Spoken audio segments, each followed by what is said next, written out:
Hey, Spider Nation, welcome back to another episode of Spider-Man's Tangled WebShow. I'm your host, Jonathan, webmaster of SpiderManFanRave.com. And also tonight I'm joined by James. What's going on, James? Not much, John. Having a pretty good week, getting ready for college already because we gotta do shit to get ready for books and knives and, that kind of fun stuff that we have to start doing now. So Yes. that's going good. I may have a new girlfriend because we went on a few dates, so it's kind of going good, but I'm not going to crush my luck. But yeah, I'm 25, I'm getting a girlfriend. Oh my god, I'm so old compared to Marvel. Yes, I'm 18, and I'm unfortunately single again because recent events, I am once again single. Actually, for the first time on this iteration of the podcast. Yes, so we are back again this week for another episode of Spider-Man's Tangled Web Show, and we have a little bit of housekeeping to clean up with. First of all, you may notice that it is the two of us this time again. Jan, we've been talking about Jan a lot these past couple of weeks, mainly because we've been crying so that he will come and actually tell us if he's alive or not. Jan is not going to be on the show anymore, so I guess we should probably give a little bit of a, I don't know, maybe a eulogy right now. I can't believe it when I finally got a hold of his Facebook, how his sister replied and what she said. I mean, it's terrible. I mean, look at me. We're doing this podcast for him, wherever he is. He's out there, being successful. He's actually he told me at one point that he wants to be an engineer of some kind. So I think he's in engineering school right now. So yeah, we're joking. He said he's engineering school. He's in a better place, and that's where it is. He's actually going to a school that he's actually happy with. So that's our jokes, and our tribute to him is the same. Congratulations, man. So we have a little bit of a eulogy we'd like to give for him. So let's start that right now. Let's bring in the special person to give the eulogy for Jan. It's our new co-host. His name is Ryan. Come out, Ryan. Hey everybody. Come on. I'm going to give the eulogy to one man, What? Jan Rawlings. What the hell, dude? It's Jan. It's Jan. Oh. Jan was such a lady slayer. I think he has 16 kids. They will carry on his legacy. Oh gosh, let's pop out the drinks. Cheers to Jan's return. When he talked about Jan, he said, "When I met Jan, I thought I met the reincarnation of our Lord and Savior Jesus Christ." Well, maybe you were looking in a mirror because you clearly are Jan. No, I'm not. I'm the chameleon. You are Jan. You are Jan. Feel your skin. You are Jan. Dude, here's how I know you're Jan. Whenever I see Jan, I get this urge to punch him, and that's how I feel with you right now. Holy shit. You are Jan. You're alive, Jan. You are Jan. You are not Brick. You are Jan. Oh man, this is. Awesome. Yes, so I'm back. The stupid joke's over. all right, so let's welcome back Jan to the show. We finally got a hold of Jan after we Facebook stalked him. No, we didn't. Maybe we did. I did. Yeah, James actually did. It was, and I don't even think it counts as Facebook stalking as it is. I want to know if this person's dead or not. Yes, because Jan legitimately kept us in the dark. So, yeah, Jan isn't intelligent enough to remember that he has to manually open Skype every time he shuts down his computer and forgets to manually open Skype and doesn't get messages from his friends who are worried about his health until they contact him on Facebook. Literally, people, go watch old episodes on YouTube, or you can go listen to us on iTunes, and that's a great segue for you, John. Yes, when I said we have a little bit of housekeeping to deal with, that is the next point of housekeeping to deal with. Besides welcoming back Jan, I've actually been a fairly busy guy this week in terms of not only the website but the podcast itself. Something that I did this week was I managed to finally drop this guy right here dropped the cash so that we have an actual legitimate iTunes feed right now. We kind of had one before, but it was a really limited thing where I could only upload one episode per month. But I finally dropped the cash, and we got ourselves a full, legitimate iTunes feed. We can upload as many episodes as we want, whenever we want. And so I decided to say, hey, we did a podcast. I mean, here's the thing. For those of you who may not know us completely, or who've just followed this show on YouTube, this is not actually the first podcast we've ever done. This is actually the second podcast that we've actually done together. We used to do a show at my old web address. It was spidernerd.com. It's a site that you can't find online anymore for various reasons that I won't go into the specifics of it right now. But we used to do a show called Spider Nerd Podcast, and it lasted about 41 episodes. You might still be able to find it on iTunes. I told iTunes to take it down. I sent iTunes a notice a couple hours ago to take it down. It might still be up there. It might not be, but so we had 41 episodes of that show, and plus we have all the episodes of this show. So I said, hey, let's combine it all into one big feed. So that's what I did. I was finally able to take the old episodes from our first podcast, upload them all onto our iTunes feed, and then put all of the episodes of this podcast onto the iTunes feed. And so in total, from the 2 podcasts that we've done as a group, we have reached a total of 54 episodes. And if you look in the YouTube title of this video right now, at least those of us who may be watching live, I can't see the view count right now, so I don't know if we have any live viewers. I'm just going to assume that we do, so that I can sleep well. But if there's anyone watching live right now, you may notice in the title that it actually indicates episode 12/55. That's because this is actually, in total with all the podcasts we've done, this is actually our 55th episode, which, in my eyes, I can't believe we've actually done that. I can't believe I've actually done that many. These guys haven't done that many because they haven't been with me that long. But Jan, dude, I've done 60 plus of AGR, so yes, I can relate to you. And I yes, can't either of you because I've only done. Yes. How many have I done? Someone look that up. How many have I done? You did 12. I don't know how many. Okay. You did 12. I did like. I did like 30. I did like 34. Thomas is like 24. Who's Thomas? And then everybody else is like a handful of the other people who have appeared, because it'll be like 1 or 2. Yeah, and I've been on every episode, even for those of you who may not know, and I will post a link to our iTunes feed. I'll probably post it in an annotation of this video. Let's say I'll post it right here. Let's say I'll post it right there. For those of you who are watching back later, but I will post in the annotation, and I will post a link in the description box below for those of you who want to go check out our iTunes feed and listen back to some of our old episodes. Our original podcast actually dates back to 2013. So that's a little bit of interesting trivia. We've actually been doing podcasts together for nearly 2 years. We haven't been doing it straight for 2 years because there were several months where there was a year for various reasons. Our last there were several. Our last episode of the old podcast was like June 21st. It's June 28th the next year already.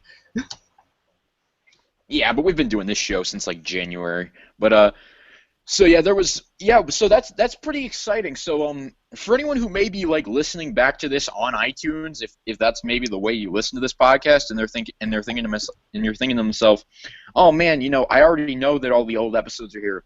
Basically, as of the time of this recording, this broadcast, I've just actually put them up within the past 48 hours. So yeah, that's basically been the past 2 days for me. I've been working nonstop for that because I think to get interaction here, I'm going to do something special that I just came up with right now, and John, with his permission, let's have a poll. There's a lost episode that me, Jan, and one of our former podcast people, Jacob, did. It's really badly audio, where you can't. It's bad in general, dude. I was the host of that one, and I was a terrible host because I just suck at hosting anybody. So I if didn't you realize want how to it is to wrangle everyone together because it was all of us talking out of turn and cutting each other off. So if you want to see the world's worst podcast, and the only episode without John in it, but John's spirit's there because we spent like a whole first half hour all doing like goodbye, John, for the old podcast. Tell us if you want to see that. I kind of want to see. Here's the thing: you sent me that file, and I couldn't open it. So send me that again, because I actually kind of want to hear that. Trust me, it's share like, it with. The audio's bad, and because I made the mistake, me, a guy who does my own podcast. No offense, Jan, but I should have done the hosting because Jan was like, "And next, we're going to the next topic." It was awful. Pause as me and Jacob were trying to figure out, okay, what the hell is the next topic, Jan? I was a young man. I didn't know what I was doing, even though it was only like a year ago. And the difference between now and then? Nothing. He still doesn't know what he's doing. I have a car now. Yeah, I still can't drive because for various reasons I can't drive. Mainly because I've never actually tried. Drop the mic. Never felt the need to. Yeah. All right, so for wrestling fans out there, Jan just dropped a pipe bomb. Which, by the way, I will give a shout out right now to Angel Grove Radio because I saw James's episode last night with his epic wrestling introduction. It was very funny. It was very funny. I will give him that right now. Hey, if you're quiet, John, be quiet for a second. I think I just heard some glass shatter. Hello, folks, and welcome to the Stone Cold James Marking Podcast here on the James Marking Podcast Network. And tonight, live, we have Jonathan, the web-slinging spider nerd, Weber. And in the other corner, we have another great wrestler who I had many great matches over the years and won many championships with. His name is Jan. Don't confuse me for Marsha Rawlings. You see them Rawlings, they're hating because he's a great champion. And I want to go first talking about my sponsor again, that good old Cherry's Berries. Oh, they're so good. I share them with my first wife, my second wife, my third wife, my fourth wife. I hope you're doing this one camera along with me, or and I also got a reminder to my other special guest, Cameron, who's going to be on a later episode. Alicia Fox versus Melina. Not a great match. Oh, hell yeah! Oh, great. Okay, that was great. In the immortal words of Harry Osborne I, a.k.a. James Franco, a.k.a. Dave Skylark, they hate us 'cause they ain't us. When did they say that? For anyone who's seen the Interview movie, you know exactly what I'm talking about. Oh, yeah, I saw that movie one time. Like when it finally came on Netflix, I'm like, I gotta see what this movie is, and it was okay. It wasn't worth it wasn't worth all the buzz. I just saw it last night. It was, in my opinion, oh my gosh, I can't believe that thing generated so much controversy. That was, in my opinion, that was nothing to get upset about. I'm not a conspiracy theorist, but I almost feel like banning the movie was they realized this movie's shit. We gotta do some way to make money out of this thing. It was so remarkably awful that it was almost it was entertaining. It was like. James and I, I'm not really a big Power Rangers fan, but we talk some Power Rangers sometimes because he is the host of a Power Rangers podcast, and we talk about Power Rangers Megaforce and Power Rangers Super Megaforce, how it's so remarkably bad that it's good, at least in our opinion. That's how I feel about the Interview movie. Well, you know what? The only good thing, the saving grace about the Interview is that because of it, they rebooted Spider-Man, and he's now in the MCU, and we got a new actor. Another great segue. Thank you, John. More like you're welcome.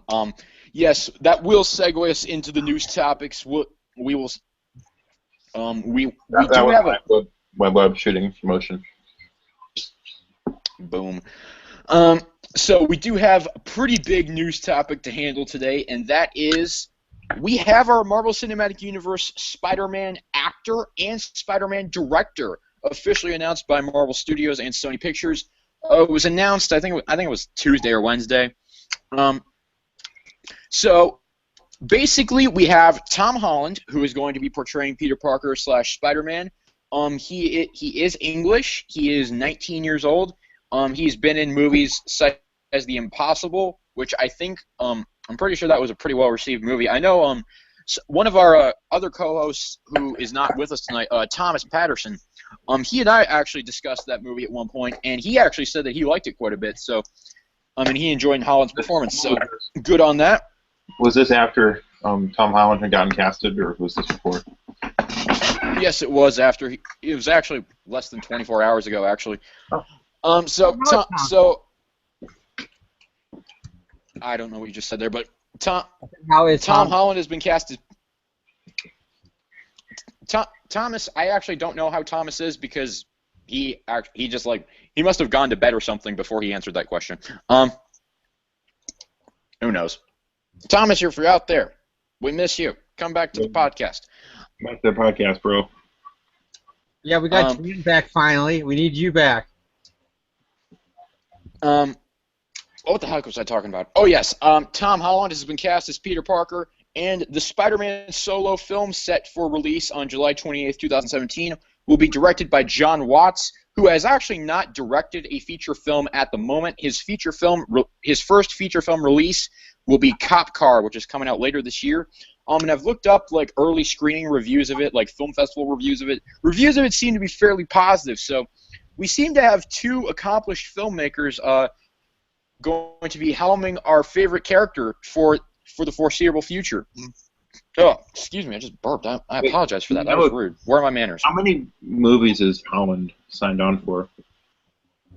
At the moment, he's signed. At the moment, he's signed on for 3 movies plus Captain America: Civil War.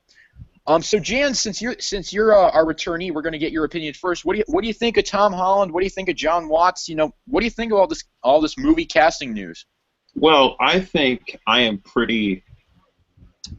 actually pretty positive because Marvel has a really good track record. I was kind of in an Iron Man binge earlier this summer, a few weeks ago. I was watching the Iron Man movies, and I think look at their casting choices. Marvel has gotten Robert Downey Jr. as Iron Man, which I think is my personal favorite on-screen superhero, of all time. Any live-action superhero, I think Robert Downey Jr. is the best of them. And then they got Chris Evans as Captain America, which I know, John, you're a big fan of. And then they have Chris Hemsworth as Thor, which I think he's probably the most generic of them, but he's still a really good casting choice for that character. And obviously, you're playing Thor. I mean, let's face it. You're playing Thor. All you got just say old Shakespearean words, and that's all you got to do with the character. But, I mean, I feel like he's good for the role, though. He's he was a good casting choice for the character. And then they have Mark Ruffalo as the Hulk, which was great. And they've, a lot of the side characters have been really phenomenally casted as well. Don Cheadle is War Machine. Anthony Mackie is the Falcon. So I feel like I have faith in Tom Holland because I think Marvel knows what they're doing with their casting. And I haven't seen him act in anything, but I like that he's 18 because I feel like young actors would be more able to more realistically portray a teenage character, and that'll be kind of a fresh take on it to see an actual teenage actor play this teenage character. And he looks like Peter Parker. He's not, he's good looking, but he's not he's not like a supermodel. Even though I like Andrew Garfield as Peter Parker, Andrew Garfield I think was a little bit too good looking for my taste of what I think of Peter Parker as. Sorry. All right, James. What are your thoughts on John Watts, Tom Holland, all that stuff? Tom Holland. I'll start with him first because he was the first one to break. I haven't seen any of his movies, so I can't say one way or the other if he acted or not. So I'm not considered. But looks-wise, yeah, I agree with Jan. I mean, he's 19, and so he's 19 and he looks 14. So literally, they don't run into the same problem they ran into with Toby and Andrew. There's actually a kid I go to school with that looks almost exactly like Tom Holland. So yeah, he's 19 and he looks like he can play 14, which is what they wanted. So no, I think they want 16. I think they want 16. I've heard that, but. No, they said they want 14, 15. That way they can do 1 year is amazing. I mean, 1 year is Captain America, and then 3 more years will be his movies, and then boom, he's in college, whatever the fuck they want to do with the rest of them. Yeah. But anyway, all right, so so Tom Holland, yeah, he looks like he can play the part, so I'll give him credit there. The director, again, his first movie hasn't come out yet, so I can't say anything really about him. The one thing that I can say right now is I kind of find it funny how literally they have him on set right this second as we're talking, because it's like, congratulations, get to work. Yeah, that's true. Oh, I didn't get to talk about John Watts. Can I throw in my 2 cents on that? Okay. Go for it. I think I have a lot of faith in him, maybe even more than Tom Holland, because look at Marvel's directors have been amazing. Like, Jon Favreau had done a few like independent I guess he actually did Zathura, which is kind of a sci-fi action movie. But Jon Favreau wasn't exactly someone you would expect to direct Iron Man, and Jon Favreau turned that into an entire franchise with that first movie. The Russo brothers had only directed comedy episodes of Arrested Development and Community before they did Captain America: Winter Soldier, and Winter Soldier is considered by a lot of people to be maybe the best Marvel movie. And then you have freaking love Winter Soldier. Me too. Love Winter Soldier. Winter Soldier is great, and James Gunn, who I think was primarily a screenwriter, and he did Guardians of the Galaxy, and that was another huge hit. So, and I guess Joss Whedon was also kind of in the ballpark, but he had only directed a few. He was showrunner and director on some TV shows, and then he did one sci-fi movie that kind of. Joss Whedon directed an episode of Glee. Oh, really? Cool. Yes, he did.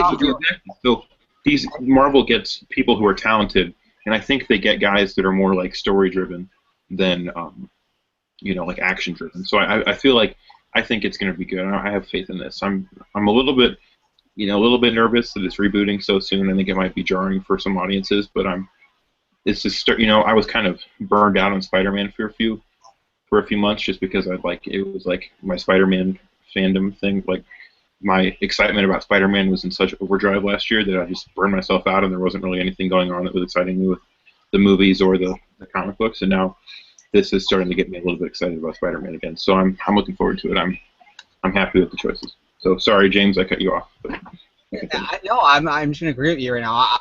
I'm excited. Like, this is good, I think, for the character. Because Toby and Andrew would definitely be too old if they want to do high school Peter Parker, so they had to recast.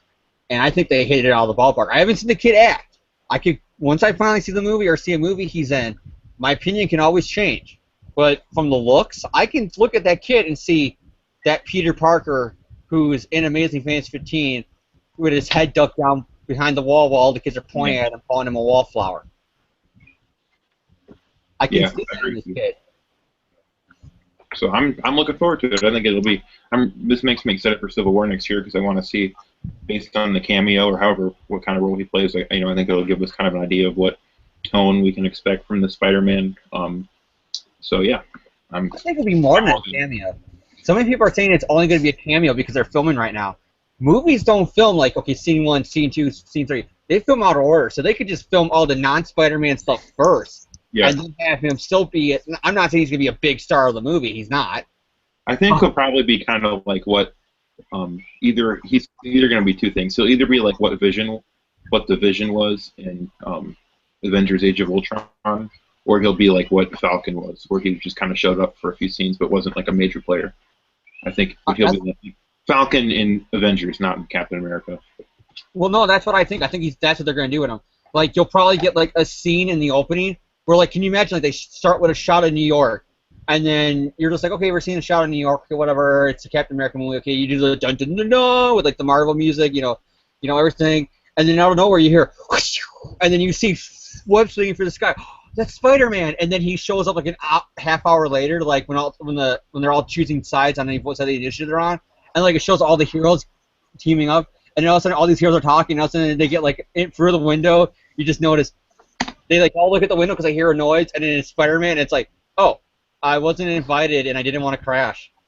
Because like he did that a lot in those '60s issues. Like they would have like superhero get-togethers between the X-Men and the Avengers and the Fantastic Four. So you go have Iron Man and Mr. Fantastic and Professor X talking while Johnny Storm's playing a prank on Iceman with the ice and fire thing, and then you'll have Spider-Man like in the window, like I wasn't invited.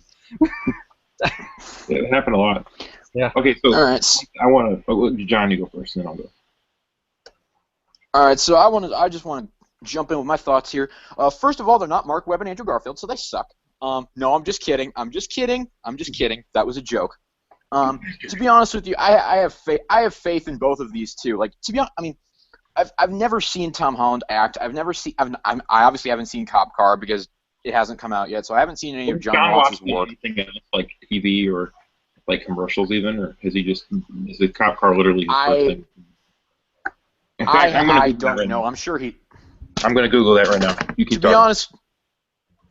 To be honest, I have faith in both of these guys. I mean, I first of all, I want to send my best of congratulations to both of them. I mean, me too. It was a lot from what we hear. It was a very intensive interview process. A lot of grueling casting stuff. So I want to send my best of luck and congratulations to both of them. They're like Mary Jane or Gwen Stacy. Shut up. Doc Ock or Green Goblin. Can we do that just for fun real quick, John, before we change topics? Okay, this has been a debate with the fandom. Who should be the love interest of when it gets to his own movie? Because let's face it, none of those characters. Maybe a reference to Aunt May. That'll be it, probably, in Captain America. And so I'm going to ask you guys right now. Do they show the origin in some capacity or not? Who's the love interest? You can pick any girlfriend or make up your own. And who's the villain of the first movie? Go. Don't care. Wait, I don't even remember what the order of the questions was. So love interest, and then villain. Oh, I thought there was a third one. Okay. Love interest. Mary Jane, stay away from Gwen Stacy. Emma Stone, you're never going to beat that. So just stay away from it. Don't even try, please. Emma Stone's perfect, so yeah, don't try that. So do Mary Jane. Please do Mary Jane. And I'd be okay if it was a different love interest, but I'd prefer Mary Jane.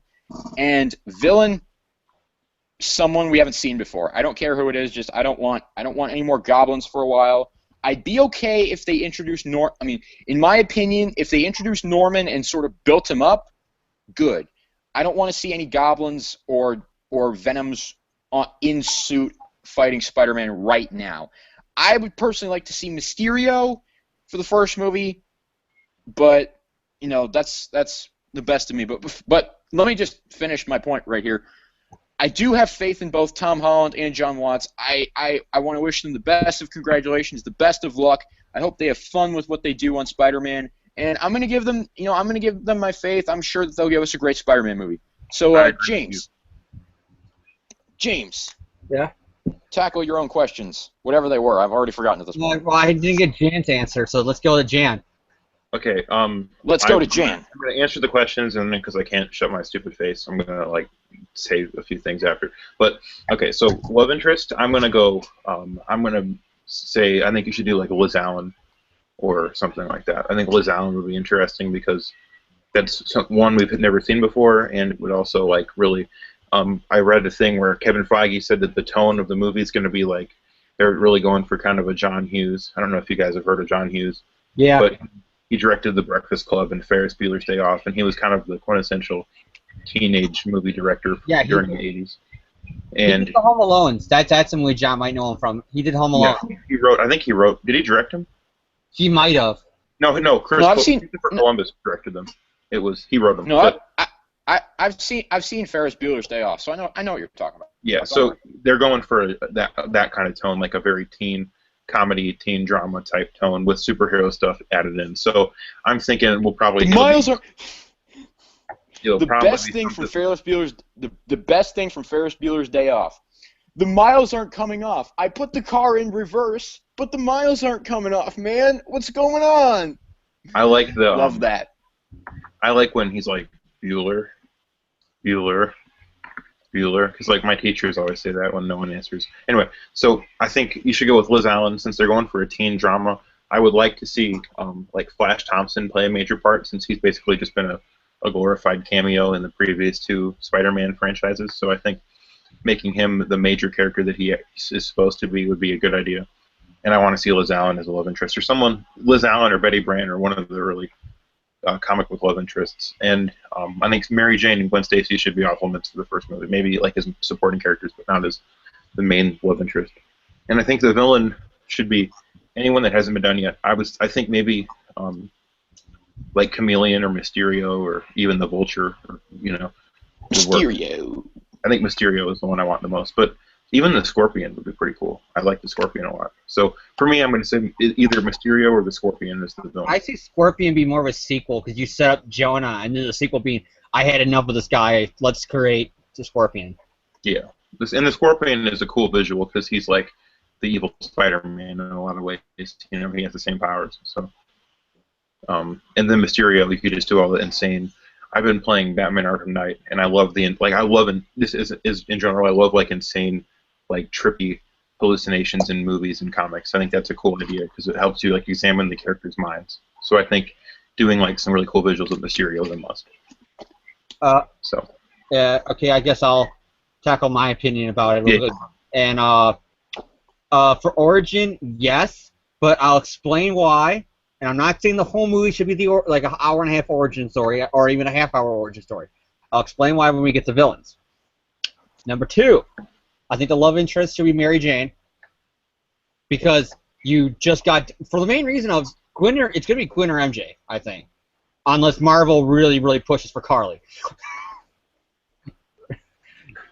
So. Oh God, no, that'd be. Marvel got rights to this movie now. They might do that. To be honest with you, they won't do it. It's Kevin Feige. To be honest with you, here's the thing: if they make her Carly Cooper in name only and basically reinvent the character so that I personally can enjoy like what her, they did with Mary I'd Jane. be okay with it. Yeah, but I think you need it. It's going to be one of his big two. It's going to be Gwen or MJ. Maybe absolutely. It's like a femme fatale, or even Betty. Yeah, I can dream though.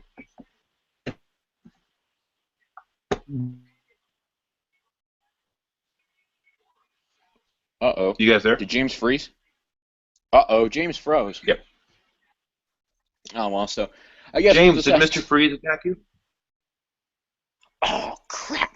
Oh, man, did Arnold Schwarzenegger play Mr. Freeze? I don't know. Yeah. I never saw that movie. Arnold Schwarzenegger ruined that character because Mr. Freeze is actually a great character, but everyone now associates that with Arnold Schwarzenegger, even though that's like a crime, because if you've seen anything with Mr. Freeze outside of that movie, he's like one of the best comic book villains of all time.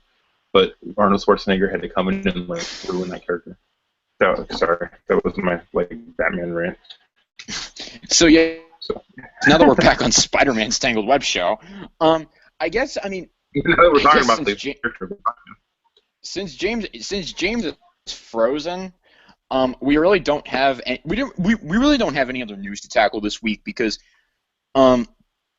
really that was the big news of the week. I mean, Tom Holland and John Watts. I mean, I think we can give final thoughts. Best of luck to both apparently, these gentlemen.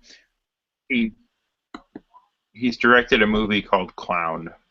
I don't know if it's been released yet, but okay, that's it's okay. Like some just weird based on the horror title, that's just based on the title. That sounds terrifying. No offense to clowns everywhere, but I'll just say that right now. I'm not a fan of clowns either. They really do scare me. They scare me. They've scared me ever since I was a small child. Ever since I was little, I never liked clowns. Okay, you know what? I'm gonna give you some therapy, John. You know what you need to watch to make yourself not scared of clowns anymore? Okay, go on YouTube and look up a video. It's called Nostalgia Critic, and he reviews the movie It, and he makes fun of the whole movie, and it's really funny. And then watching that will make you not as scared of clowns anymore because he just satirizes the whole thing. Shit, Spider-Man left the call, so James, come back to us. We apologize, but yeah. So I'm gonna James is having some technical difficulties. He'll be coming back soon, but we don't really have any other news to tackle this week, mainly because that was the big news of the week. We don't have any comics news or anything. Nothing big that's come out. So nothing. So we really don't have any other news to tackle this week. I want to throw out a question. Okay, so since we're kind of waiting for James, but not really. Okay, he's back. All right. Sorry, James. Yeah, sorry about that. My internet decided to freeze up. Let me get her topic. Mary Jane is my girl. Origin, yes, and I'll explain now. Villain? Doc Ock. He's only been in one movie. He's only been in one movie, so you can't say they overused him. I mean, he's been in one movie, and his tentacles have been in one movie. Yeah, the tentacles are in the background. I really.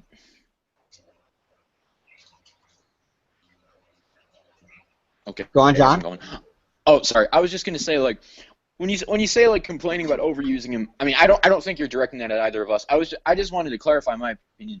My desire to see people that we haven't seen on screen yet, it doesn't come from the fact that I think these villains are overused. With a new franchise, I kind of have a desire to see things that we haven't seen before, if that makes any sense. No. I think that's why a lot of us I agree. think that's why we were excited. We were excited when Amazing Spider-Man 1 had the Lizard as a villain, because that was a character that was on a lot of people's minds that we all kind of wanted to see. And the second one, before they kind of revealed that the Green Goblin was going to be the main villain, a lot of us thought that Electro, I mean, even though he's still in the movie, but, I think a lot of us were really excited to see Electro, too. So I get that. We want to see, originality is cool. But continue, James. Yeah. My last bit, another reason why I want him is, like I said, because the people who are playing it, we don't want to overuse Goblin. Doc Ock's only been in one movie. Like the actual character, not the tentacles, but the actual character's only been in one movie. So he hasn't been overused. He's arguably, when you say who's the top two Spider-Man villains, it's Doc Ock and Green Goblin, like neck and neck almost. Like one might, because of his current storyline, might go a little bit above the other one, but then it will always almost like level out between the two, in fans' eyes at least. So yeah, exactly. So he's super popular. He's like the Penguin. If Goblin's the Joker, he's the Penguin. Kinda, he's the number 2 guy. I'd argue that Doc Ock is Two-Face, because I think Two-Face is bigger than Penguin, but whatever, that's not important. I think we're not here to argue Batman, though. Here's the other big reason. You can tie it into the origin without doing the origin. Peter finds out that the villain robbing all the banks with the mechanical arms are Otto Octavius, and it causes flashbacks to the fact that, holy crap, last summer when I went to a science camp and we were doing radioactivity, and the spider, it's because of his experience in radioactivity, and I saw those arms.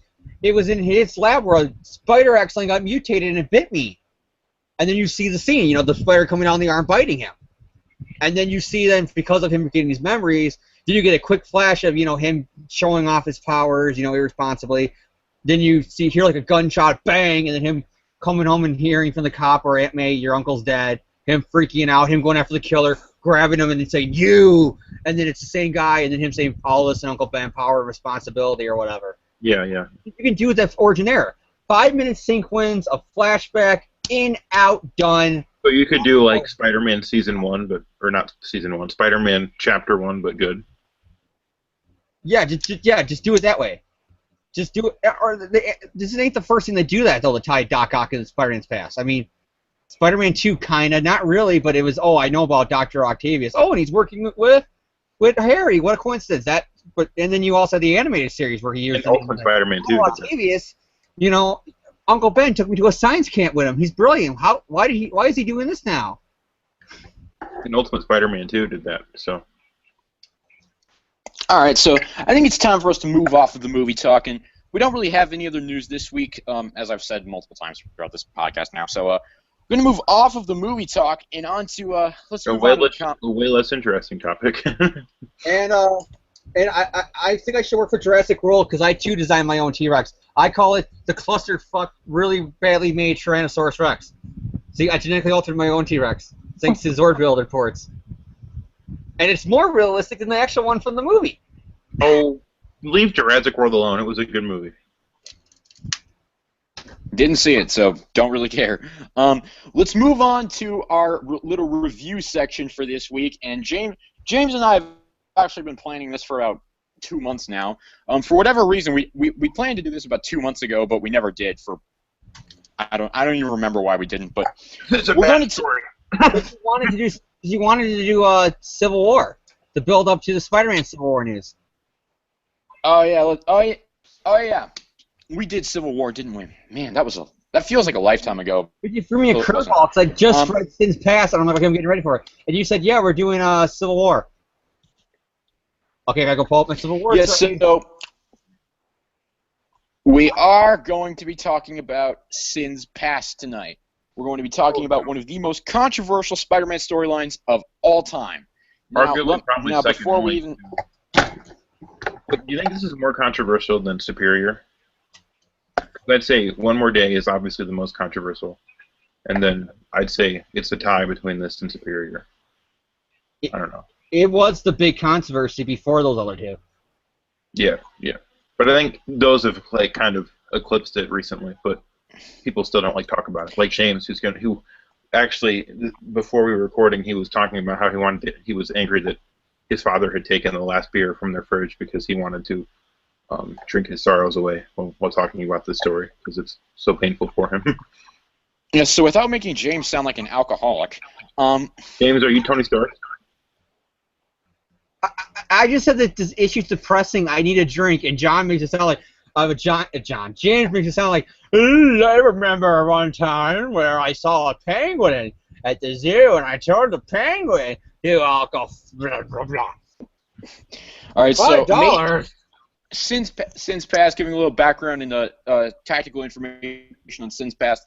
Amazing Spider-Man 509 through 514 are the specific issues that we're referencing. It's a 6-issue story with the credits writer J. Michael Straczynski, pencils by Mike Deodato, inker Joe Pimentel, colorist Matt Milla, letterer Corey Petit, assistant editor Warren Simmons, Axel Alonso, editor. So those are the credits just for copyright reasons. Amazing Spider-Man 509 through 514, 6-part story detailing exactly what did Gwen Stacy do in a supposed time where she actually went to France and supposedly had 2 children. Now, this is a very controversial storyline among a lot of the fandom. There are those fans who like it, those fans who don't like it, those fans who are like, whatever.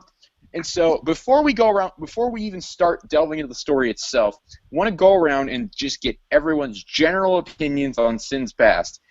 And James, we're going to save you for last because I think you're about to tee off on this. People so, think Jan, bad about Superior and Civil War. Just get ready for this. Jan, what do you think of? What are your general overall thoughts on Sins Past before we go into it? Okay, so my thoughts are really fresh because I just read it last night and like an hour ago. So,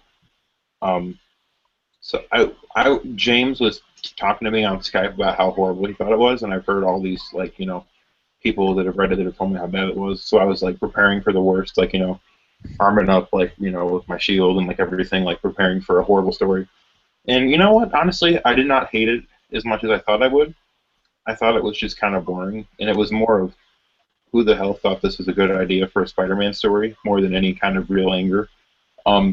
It's written by JMS, so even though I don't like a lot of the moments and story beats, JMS is a decent writer, and I enjoy his writing style. I think his dialogue is good, and I like his voice for Peter Parker a lot. I think he's I was thinking about it recently, and I think Coming Home, the first story that he did, is my favorite Spider-Man story, I think, if I had to rank my Spider-Man stories that I like. So JMS, he's a really good writer, and I don't like the story, but it's not unreadable in my opinion. There's stories that I've read, I feel like it's written better than a lot of the Dan Slott stuff. I'm not trying to be a jerk and Dan Slott sucks or whatever, but I don't know. I feel like his writing style is good. I just don't like the story. There were some moments that freaked me out, where Peter Parker tries to get DNA from Gwen's grave and is like, "God forgive me," and then shoves the pike into her grave. That was weird, and I don't know if I liked that scene. And there were a lot of other moments that were dumb. And somehow that's all the Stacy twins had to see for them to know, hey, he's not our father because he desecrated her grave. Yeah. So all right, I'll give my overall thoughts on Sins Past. Oh my gosh, I'm about to get hit by a firing squad here. I guarantee it. I like Sins Past. Piece of crap. I like Sins Past. No, John, shut up, John. Just shut up about Sins Past. James, calm down. James, calm down. Shh, it's okay. James, it's okay. No, let me say this. Let me finish. One More Day is a worse story than it. Parts of Superior is worse than it. But this is not a good issue. It is factually a wrong issue, and if you don't agree with me that's factually a bad issue, here's my finger, John. And I got another one for you, too. Oh, man. You're hungry for some berries, man. Is that? Oh my gosh! Let's not bring the wrestling back into this. All right, let's All right, so I like Sins Past. I really do. I like Sins Past. I think it's an enjoyable 6-issue arc. It's my opinion. As we all know, I mean, as I think I've stressed on this podcast before. And I know James will agree with me on this. I mean, we all say, oh, we're going to stick the finger up at you. I mean, we all do it for the point of parody. Our opinions are our opinions. Our opinions are our opinions. How dare you? There are truths. That is different than the majority of the public, John. Come on. Look at me. I'm not really mad. I don't like this story. I think the story is a piece of shit. But I'm not actually mad at John and not really flicking him off. That was all just a joke because I was doing the Stone Cold thing earlier. So for once, I'm in the middle ground because I was just kind of so-so on it. I thought it was actually surprisingly boring for all the hype it gets of how, like, and oh my god, this story is so horrible. It's kind of like our initial reaction to them getting rid of Andrew Garfield. Only the reverse. John was the really negative one. I was the really positive one, and then Jan was the meh one. Yeah. Bringing back old war wounds, are we, Ari? Yep. All right. So, so I respect both of your guys' opinion. I appreciate that you respect my opinion. I like Sins Past. I do. I think it's a good 6-issue arc. I do have problems with it that I will get into as we move through the story, but overall, I do like the arc. I think it's a well told 6-issue story. I honestly do. And so as we kind of move through the plot here, I'm not going to go through every single issue point by point. We're just going to kind of move through it as just like a general 6-issue story. Basically the story begins. Mary Jane's at an audition. She gets the part. Blah blah blah blah blah. They're also Peter, MJ, and Aunt May are back at Aunt May's house celebrating when Aunt May gets a mysterious letter in the mail. It's addressed to May Parker or Peter Parker or whatever, C.O. May Parker or Peter Parker. I don't remember which one's which, but and it's return addressed Gwen Stacy. And Peter reads the letter, and obviously it's all about, Gwen's like, oh, Peter, I'm sorry, something awful has happened, Peter. Oh, I'm so sorry, but I don't know how to tell you. And then, but it's the only page that's actually in the envelope. And so at that moment, the letter cuts off, and Peter doesn't know how the letter goes on. And so Mary Jane is, trying to give him support, and Peter says, there are things that you just don't touch when you deal with me. Mary Jane, you're one of them. First and foremost, I will always protect you and love you no matter what. But then he holds up the letter and says, but this is another. And so right off the bat, we get a lot of good Peter Mary Jane scenes, in my opinion, a lot of good Peter Mary Jane scenes. I'll back that up. All right, go ahead, Jan. What do you think? What do you think about the early interactions of Peter and Mary Jane in the story? I think they're good. I think they're good. I was going to agree with you. I was just saying that I agree with you. I really like, and it's one of the big talking points I have, is I think that Peter and Mary Jane in this story are written really well as a married couple. James is smirking right now. He's about to tear into me. Okay, James, just give it to me right now. I'm smirking because the Mary Jane and Peter stuff in issue 1, let me emphasize, people, issue 1 of the story is written really well, and is one of the reasons why when this was one of my first Spider-Man issue I ever picked up, why I went, holy cow, and why I'm a big proponent of the marriage. Because of those words, Mary Jane's at an audition, and she has to pretend to be feeling her heart out in love with another man, and she's, well, it's comic, you don't know if she's good or bad, you just go by what other people are saying how her acting was. And they're saying you were not feeling you, it's not real. And then she finally does this scene, and she does everything to make it feel real, and they ask, what was your motivation? She goes, I was thinking of my husband and how I would say these same words to him because I really love him and he really loves me. And that gets her the role, and she's so excited. Peter hugs her. They hug. They kiss in the middle of the hallway, outside the door, waiting area. They kiss. They hug, and Peter says, "Oh God, I love her. I love her so much.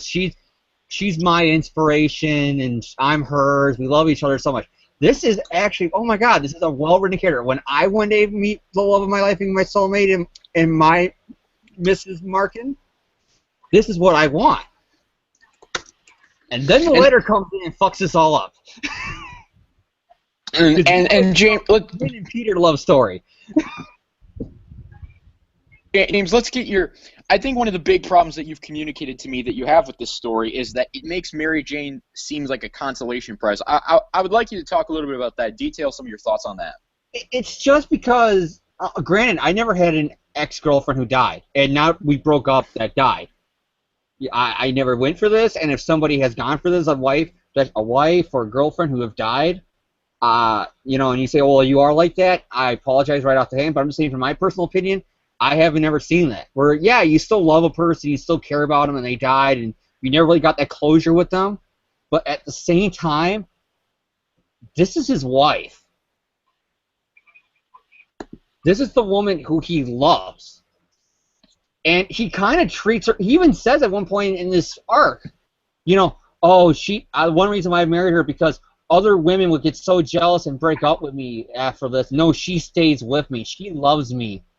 And it's like, well, other women do got a point. If I'm a guy and my wife is constantly talking about this perfect ex that was so perfect and they died, and if they were still alive, I wouldn't even be married to you. I would be married to this perfect angel.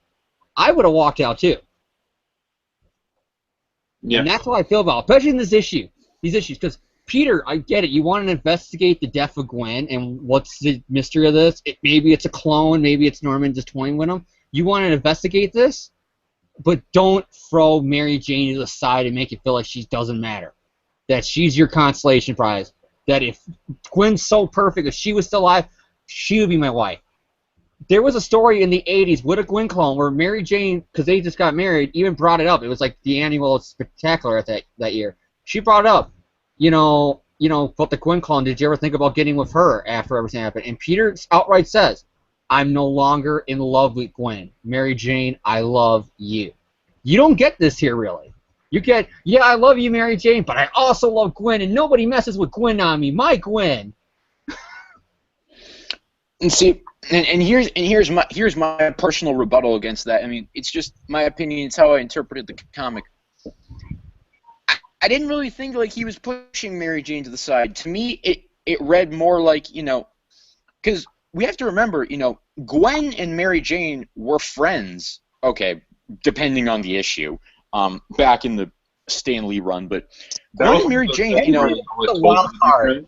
MJ was just like, oh, we're building the relationship with Peter and Gwen. We got to have drama somewhere. Hey, that Mary Jane chick me and Dicko kept on bringing up. Let's have her be thrown in there. Let's make her this jazzy, cool, hippie. Yay, son. Can you dig it, man? Girl. We'll make her that, and she's all groovy and beatniky and clapping her fingers in a coffee shop.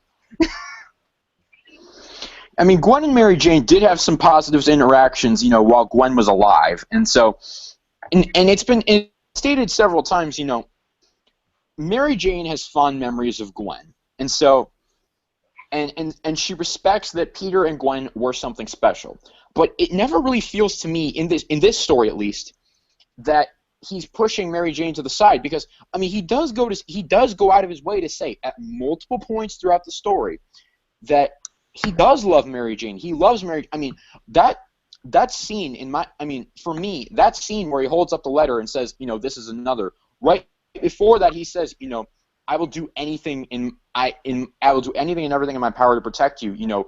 First and foremost, even before this, you, Mary Jane, are my top priority. And to me, that was a very hard-hitting scene, and I really appreciated that, And so and there are multiple other points throughout the story, where Peter says, I love you, Mary Jane. You are the one that I love. Gwen is just, and to be honest, I mean, I almost kind of feel like Gwen or Peter's angst over this isn't, it is because he loved Gwen, but also because, I mean, he's always felt guilty for what happened to Gwen. So I feel like part of his angst about this is, you know, old feelings that are being brought up about it again, but also the guilt that really never goes away about what happened to her. I mean, maybe that doesn't make sense. Maybe that's just my own personal headcanon, but that's kind of the way I look at it. John, this is your opinion. I see your point, and trust me, the fantasizing perfect little angel Gwen is the least of the story's problems. I mean, hell, she spoiler, she's a cheater, so she's not this perfect little angel. The story doesn't try to make her out that way, but it's just the way Marvel has been with Gwen for like the last 15, 20 years. How anytime you bring up Gwen in a flashback, she's in the same clothing from when she died, and she can do no wrong. She's walking on water. And this story does have elements of that, where it does feel like that scene with the letter, where he goes, Mary Jane, first and foremost, you matter too, and yeah, I would protect you. But I would also protect Gwen. Like, it's stuff like that where he does this a lot, where I mean, just look at Spider-Man Blue. It's a different story, but Mary Jane should have said, fuck you, because it's Valentine's Day and you're up in the attic crying about your ex. That's really fun. I'm your wife. I'm your wife, and you're in the attic crying about your ex. I'm not going to say, tell Gwen I love her too. No, fuck you, Peter, get out. I think it's funny how, like, all these stories where Mary Jane's like, oh, I was best friends with Gwen too. And then it's like, really? And then I'm like reading all these old issues, and I'm like, you two like almost never interacted. Like, when was this? Where was this like great friendship that you guys were talking about? I think. I mean, Gwen and all those issues where they're having parties at the college because they're college kids now.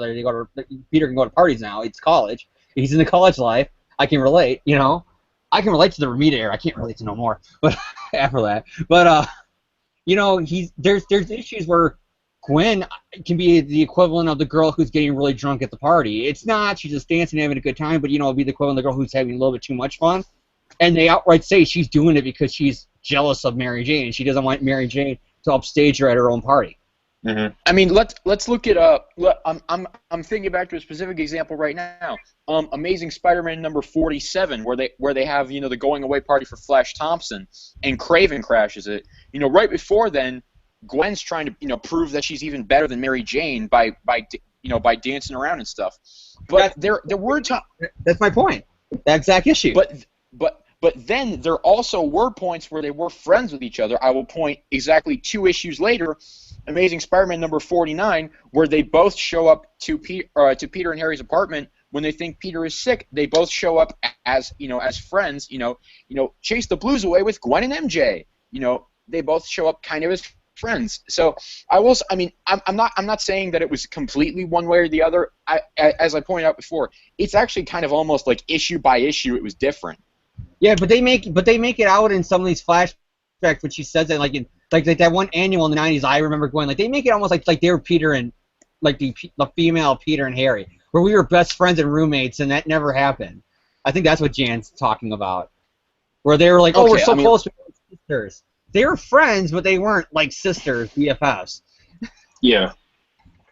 Yeah, I think that's a fair point to bring up as well. I mean. So as we move along here, you know, Peter just kind of visits Gwen's grave and says, "Oh, Gwen, you know, we used to be able to talk about anything. Why, you know, what was so wrong? Why couldn't you tell me this? Because, you know, we could totally talk about anything when we were so uncommunicative that I was able to accuse you of cheating on me with Flash Thompson like 3 different times." Oh, and don't forget, and you never we can talk about anything except for my secret identity. Yeah, I never told you that I'm blanking Spider-Man because it's not like we're Andrew Garfield and Emma Stone. Hey, one's punching Norman's brains out, and one was bleeping Norman's brains out. Yeah, so I mean that's just a nitpick on my part. I'm just making fun of that for the point of parody, but But Peter gets attacked by these 2 mysterious masked assailants, and he's like, they were originally after Peter Parker, not Spider-Man. What's going on here? So he manages to fight them and get away and you know, grab onto a truck, And this is our first look at spoilers, for the rest of the story. Gabriel and Sarah Stacy. And so, obviously, Jan doesn't like that idea. Ooh. What? That's not. Oh, you didn't see what Jan just did on the camera there. What? Jan doesn't like. He doesn't like Sarah and Gabriel? Yeah, he doesn't like. I want to rant about Sarah and Gabriel for a second, okay? They're the most confusing and written characters ever. Well, the reason why they're confusing is because I say this is a joke. The way they draw them like any other adult superhero, which is the men are really muscular and the women are really like sexy supermodel. But when you think about it, they're only 5, and they're being drawn like models. Okay, unless I missed some kind of explanation somewhere. They're like, oh, they grow fast because Norman Osborn had the super soldier serum, and I'm like, that's a dumb explanation. Yeah, but that's still the point is they're 5. They're 5 years old. They've been alive for 5 years. Okay, just before any super fan attacks us for what Jan just said there, no, he didn't have the super soldier serum. He had the Goblin serum. You know what I meant. It was like, oh, I'm sorry, I'm mixing it with the Ultimate Universe. I'm sorry, I'm tired. The Ultimate Universe where the Goblin serum was an attempt to recreate the super soldier serum. That's what I meant to say. But I don't understand how that is They explain it. They explain it later that the combination of Norman's enhanced DNA with Gwen's normal DNA or something. It was kind of confusing. This is how It's a really terrible explanation. Are Peter's kids going to grow fast? Well, look at this. What about Normie? Normie Osborn, he's the reverse. He doesn't age a day in the comics for 30 years. Dude, no, you're a friggin' genius, James. Why isn't Normie Osborn old?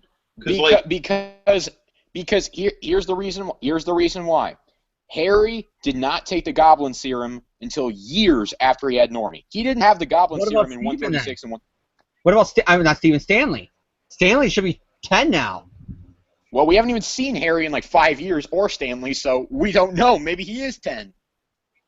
All I'm saying is if we see Harry and Stanley's still a baby, I'm calling bullshit on the story even more. Is Stanley his baby with that Menace chick?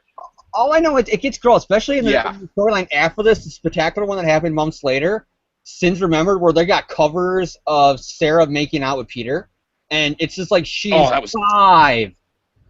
That was disgusting. Okay, that was wrong. Because then the sickening part is they use those covers and they try to claim it's MJ. I mean, they try to claim it's Gwen. Like now they'll have visual safety. It's like a poster, Gwen, remember, and it's him making out with Sarah. And it's like, ew. Yeah, okay, that was wrong. That's the problem when I read it. I'm getting sick to my stomach. It's like, oh, they got Sarah wearing a bikini. I'm okay. It's like, what the fuck's the matter with these people? Get out of jail free cards. Well, they age quicker. Well, and another question: why aren't Peter's kids? Peter doesn't have kids, but why isn't in Spider? That one you can just write off as the Goblin serum works different than the Spider Bite. But they're okay. Yeah, you're right. I'm stupid. Because the Goblin serum, because it's not the ASM2 movie verse. The Goblin, I know, but I mean, the Goblin and Spider-Man weren't created. No, they're not similar. The Goblin and Spider-Man aren't created by the same thing. I just said an incredibly stupid thing. I'm sorry. I apologize. I don't even know why I said that. No, it's okay. It's okay. We're not knocking. We're not knocking you. It's just I don't know. It's annoying though. It's stupid. This is a dumb story. I like it less just talking to you guys. Talking to me, James. Johnson's pretty positive about it. I've been pretty optimistic about it. We can continue with our comment. And so, so Peter goes to Spider-Man to Detective Lamont because Mary Jane says, "Wait, have you looked at this letter? Have you really looked at it? Look on the back. There's indentations. Maybe she wrote the second page on, she turned the first page over and then wrote the second page on top of it, because that's what I like to do." Oh my gosh, I'm just gonna get trashed by every single female ever watched. Oh man, I'm sorry. That was so sexist. I'm not even. I'm How about the sorry. thing that Mary Jane points out in the issue before? Peter, you're kind of overreacting about this. I mean, Gwen has had clones before. There have been robot duplicates of your parents before. How do you know it's not just Norman or the Jackal fucking with you again? And he's like, no, it's her handwriting. It can only be her. Peter, Okay. listen again. It could be a clone. Question. So, as far as I know, the Jackal pretty much vanished between the second Clone Saga, the 90s Clone Saga, and Spider Island. Am I correct? He was already back by this time because they did a storyline like in the year 2000 where they put Jackal in there. And then some people were like, but he died during the Clone Saga. And they go, well, how do you know it's not a clone? So where was Jackal at this point? Was he just like in prison somewhere or what? No, he got away because they saw Jackal die, but it wasn't the Jackal. What was Jackal doing like between this and Spider Island? Was he just like he was in clones or something? He was in the background just making clones. That's dumb. In fact, that's their explanation for why he still remembers Peter Spider-Man. Because the Mind Wipe or One More Day, whatever you want to say, when that happened, he's like, who the fuck is Spider-Man? Takes off the mask of a clone. Oh, there it is.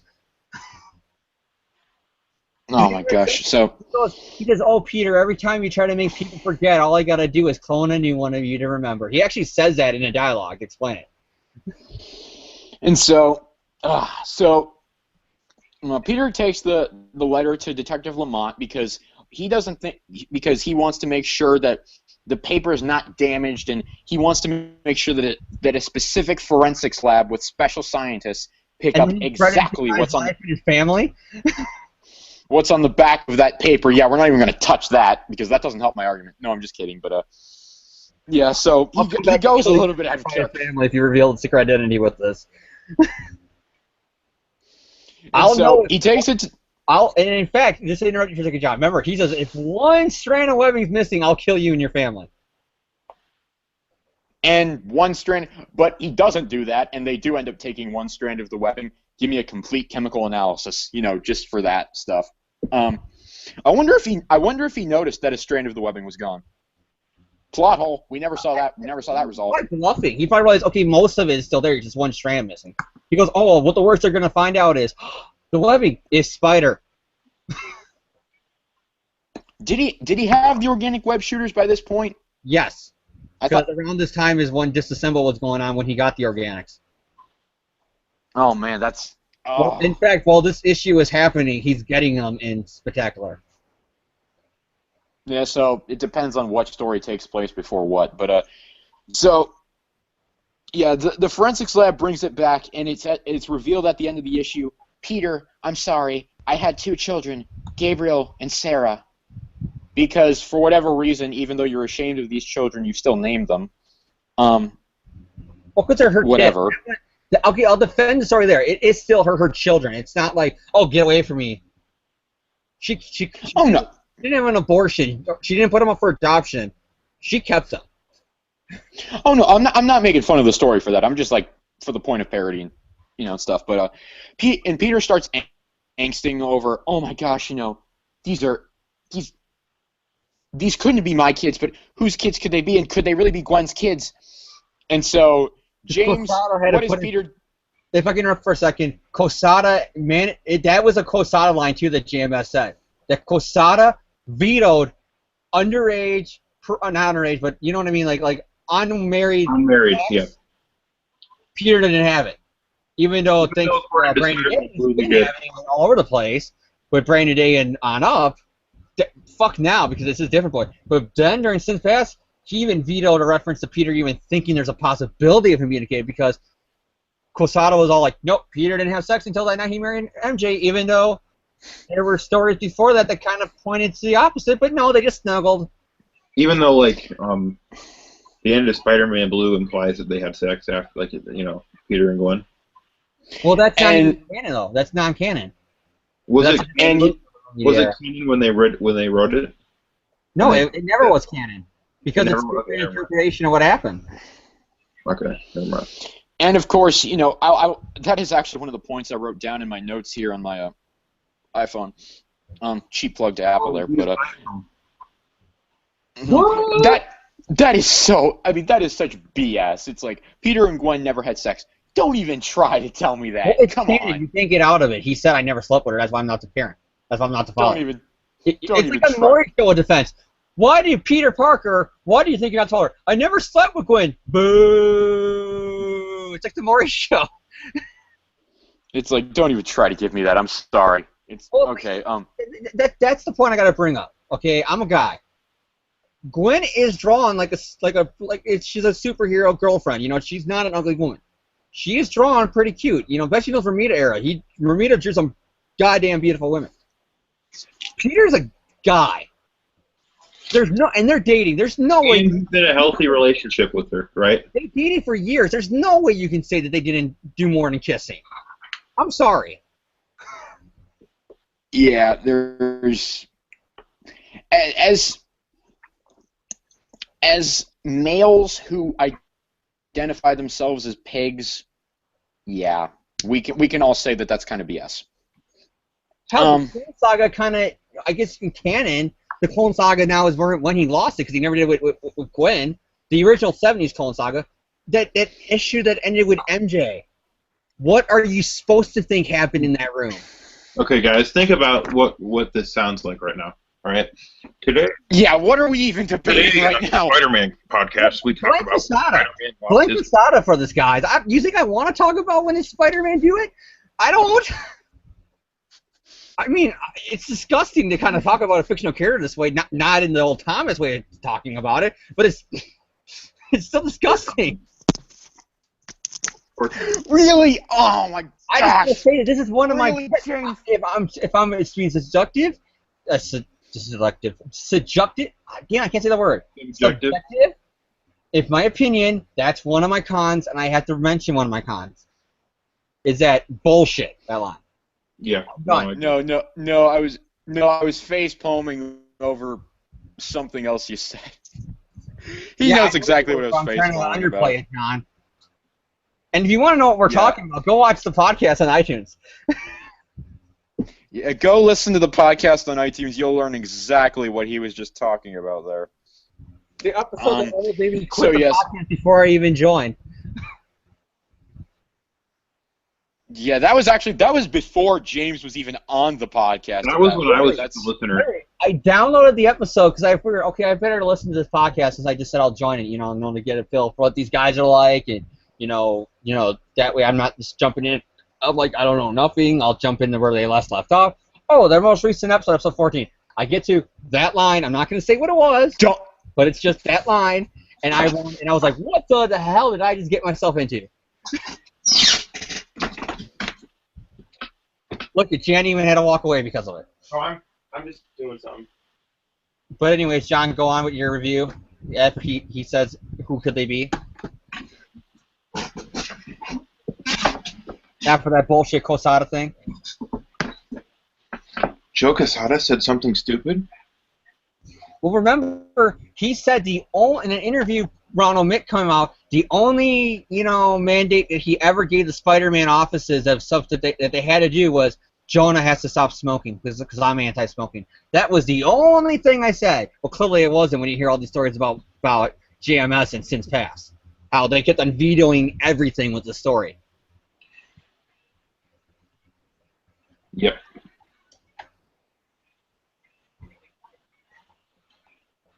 John?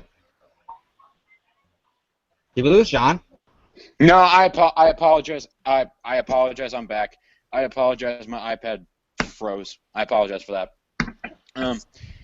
And so as we move along here, so Peter desecrates Gwen's grave because that was the point where it lost me. That was when the story kicked me off its own logic. And here's the worst part about it. He didn't even have to do it because Mary Jane just says, "Oh yeah, I knew all this stuff already." Basically. Yeah, but Mary Jane. When we get to it, that brings me up to multiple pet peeves. Just that Mary Jane scene.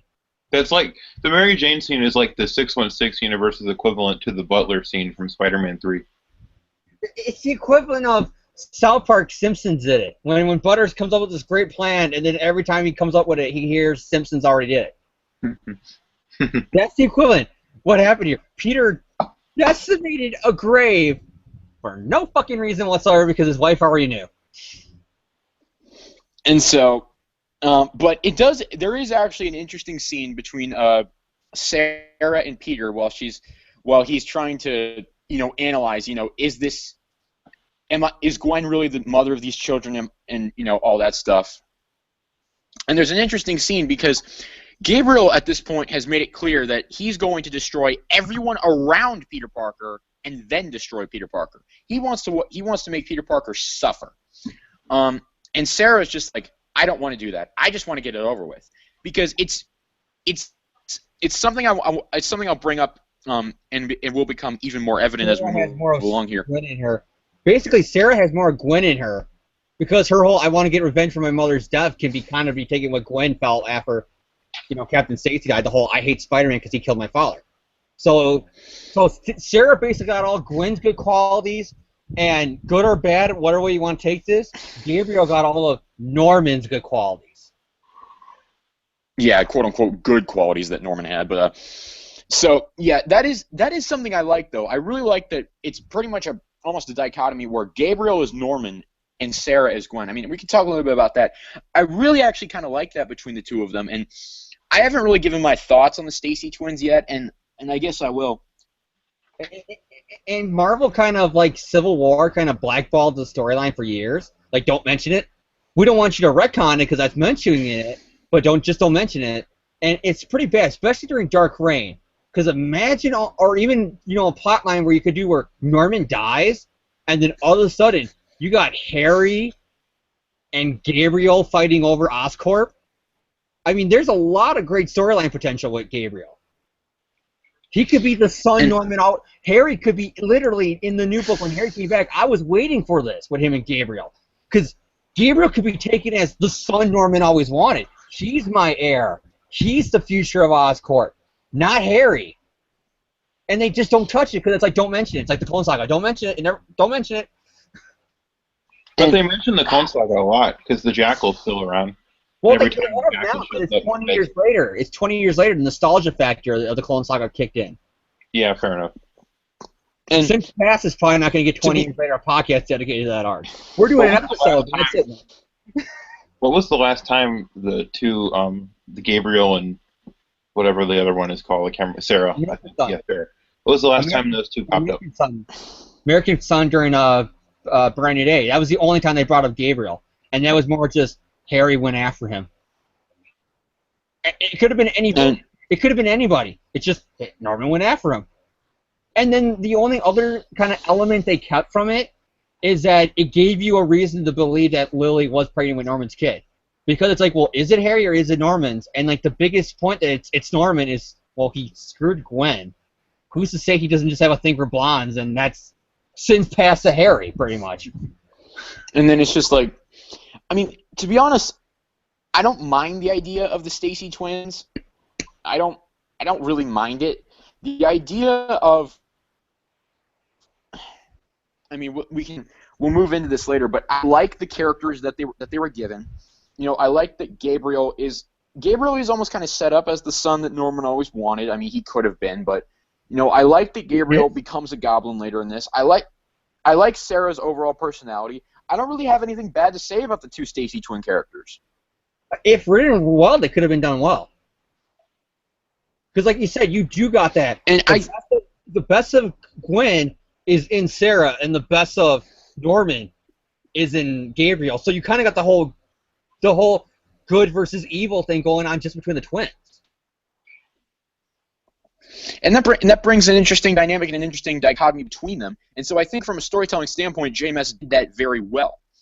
And I really do like the scene where, Peter says, Sarah, you could just take me out right now. And she's like, no, I couldn't. You have to take it willingly. Because neither one of us is stupid enough to believe that you're not fast enough to evade anything I throw at you. And so, I really like the character. I like the character of Sarah probably more than I like the character of Gabriel, but because Gabriel. So we move along from Norman. Gabriel, that's all he is. He is Norman. He's younger. He's Norman Osborn if Norman would have been a teenager or a 20-year-old when he got his powers. Yep. And so, Well, technically 5-year-old, but going by the age thingy that they have, 20-year-old. Peter goes back to Mary Jane after he finds out they were Gwen's kids, and I just can't take it. Oh my gosh. And so Mary Jane says, I know, Peter, I know everything. I know who the father of Gwen Stacy's children is. I examined Gwen's broken neck. It's a Spider-Man 3 reference. I know. Because it's the same thing that ends up happening in Spider-Man 3. The whole... Why didn't the butler say that 1 minute after Norman died and Harry starts saying, I'm going to kill the Spider-Man? Yeah. Though they do kind of give an explanation for that in the next issue. Well, how do I bring that up? Well, the point is, keeping it before the twins show up and hoping that Peter never bumps into him a day in his life is one thing. Or they never say, hey, we're Gwen Stacy's kid, and they become famous. They say, yeah, my mother was killed by Spider-Man or whatever on a bridge one day. She could either do that, but this is the letter, and MJ knows what it's about. Peter decimated a grave over this. He threatened the life and the family of a cop over this. At some point, she has to say, as soon as this is shit hitting the fan, she should have said something right away. Saying, Peter, I know what it is, I'll explain it to you. Instead, now he's like, but she had kids with somebody else. I know who it is. How did you already know, Mary Jane? She could have nipped it in the butt right away. I do agree with you. I understand your point, and I agree with your point there that it was poor for Mary Jane to do that. I will agree with you there. I just got a question quickly to ask. When did Warren make a clone? Professor Warren of... Yeah, when did he make the Gwen clone? Memory-wise, because that's the whole point of the clones, why Peter was confused. Because the clones had exact memories of when they died. So it had to be very recently. Gwen just doesn't remember the clone. So does Gwen clone know about? The original Gwen clone's dead. But does any Gwen clone know about the Stacy twins? Aren't they all dead? I think you can just kind of write that off as... One died. Jekyll just clones a new one. That's no problem. That's what I mean. Well, isn't the original... I have no idea. The original Gwen clone's dead. She died in Spider Island. The original from the 70s is dead. But Spider Island takes place after the story. I thought that Jackal killed all of the Gwen clones in Spider Island. Yeah, but there's nothing that says after they're all dead he's in love with her. He's going to clone another one. He cloned one the first time because of that. Who says he's But not... I thought the Jackal moved on to be obsessed with Peter Parker. Yeah, but I'm saying though, if they want to bring back a Gwen clone, that's their way out. He cloned a new one. The fact that we even have to have this debate right now should say something about that. The whole point I'm trying to make with this, if I can just say that. Yeah. Because that makes Gwen look like a deadbeat mom if the clones have any memories of the twins. Now, if you say that the clones came, that Jekyll memories came from before she slept with Norman, that's one thing. Then, okay, you got your way out that the clones don't remember it. But what I'm saying is, why didn't they ever do... that's one of the things that comes up. Why didn't a Gwen clone ever tell Peter about this? Oh yeah, we're not really in love, and I gotta tell you something. And then if she was ready to tell Peter that minute that got Norman threw her off the bridge, why wouldn't she, when Peter's all I don't know between you and Mary Jane, she could have, that Gwen clone, if she knew, she could have settled it all right then and there by saying, Peter, I gotta tell you something. And then clearly Mary Jane wouldn't do that to you. Move on. That's the point I'm trying to make. Even the Gwen clones could have told him. Depending on when they got the clone. You know what? You know the answer to that, James? Because the idea for this story wasn't around when they wrote those stories. But you know what I mean, though? I know what you mean. I'm just being continuity. Retcons. Yeah. Brought up. I'm just giving you a hard time, dude. I'm not. You're bringing up logical explanation. Why isn't that building there when it's in a later movie? It's been there for years. Well, because they didn't come up with it yet. I know. I get that that's the point. But still, I'm just saying in the points of continuity, if the Gwen clones knew, because you can just very well say that the memories didn't go up to them, and I'll say it's fine. But I think the only reason why they didn't bring it up, because at the time was since passed, It was don't ask, don't tell about the Clone Saga. Because that does bring up a thing about why didn't the Stacy's go to find a clone of Gwen, even saying, "Mommy." Well, and for me, that joke wasn't to make fun of you; it was making fun of the story. Because I'm saying that the story is so, the little corner of the Spider-Man universe is so fricked up that we can't even make. There's no answers because it's so messed. That comic I got right there. Come up with is well. That comic right there behind me, that whole dynamic of that story is changed. One, by revelations during the Clone Saga because Norman's alive, and two, because now we know it's not just because he killed her out of revenge of Peter, he's killing her out of a custody battle for those twins. Yeah, and you know what I'm going to say right now? I think this story, and I didn't even think about it that way, but I think this really cheapens that story a little bit because I can still go back and read that story and not be bothered. But I mean, the reason that story worked so well was because Norman, he had no motive to do that other than he was angry and he wanted to make Peter suffer. He was punishing Peter. That's why he did that, and that's why it was such a shocking and a great moment for the Green Goblin. It adds a little bit more because even before Gwen dies, when she falls, Norman's calling him. The way this does kind of fit with that story, even before Gwen falls, Norman's constantly calling him a romantic idiot, as in I know something you don't know. Yeah, well, and also. But I mean, I guess it fits with it, but I don't like the way it affects it because I like. Granted, because as soon as Gwen died, he probably would have said, "Oh yeah, she had twins, and I'm the father."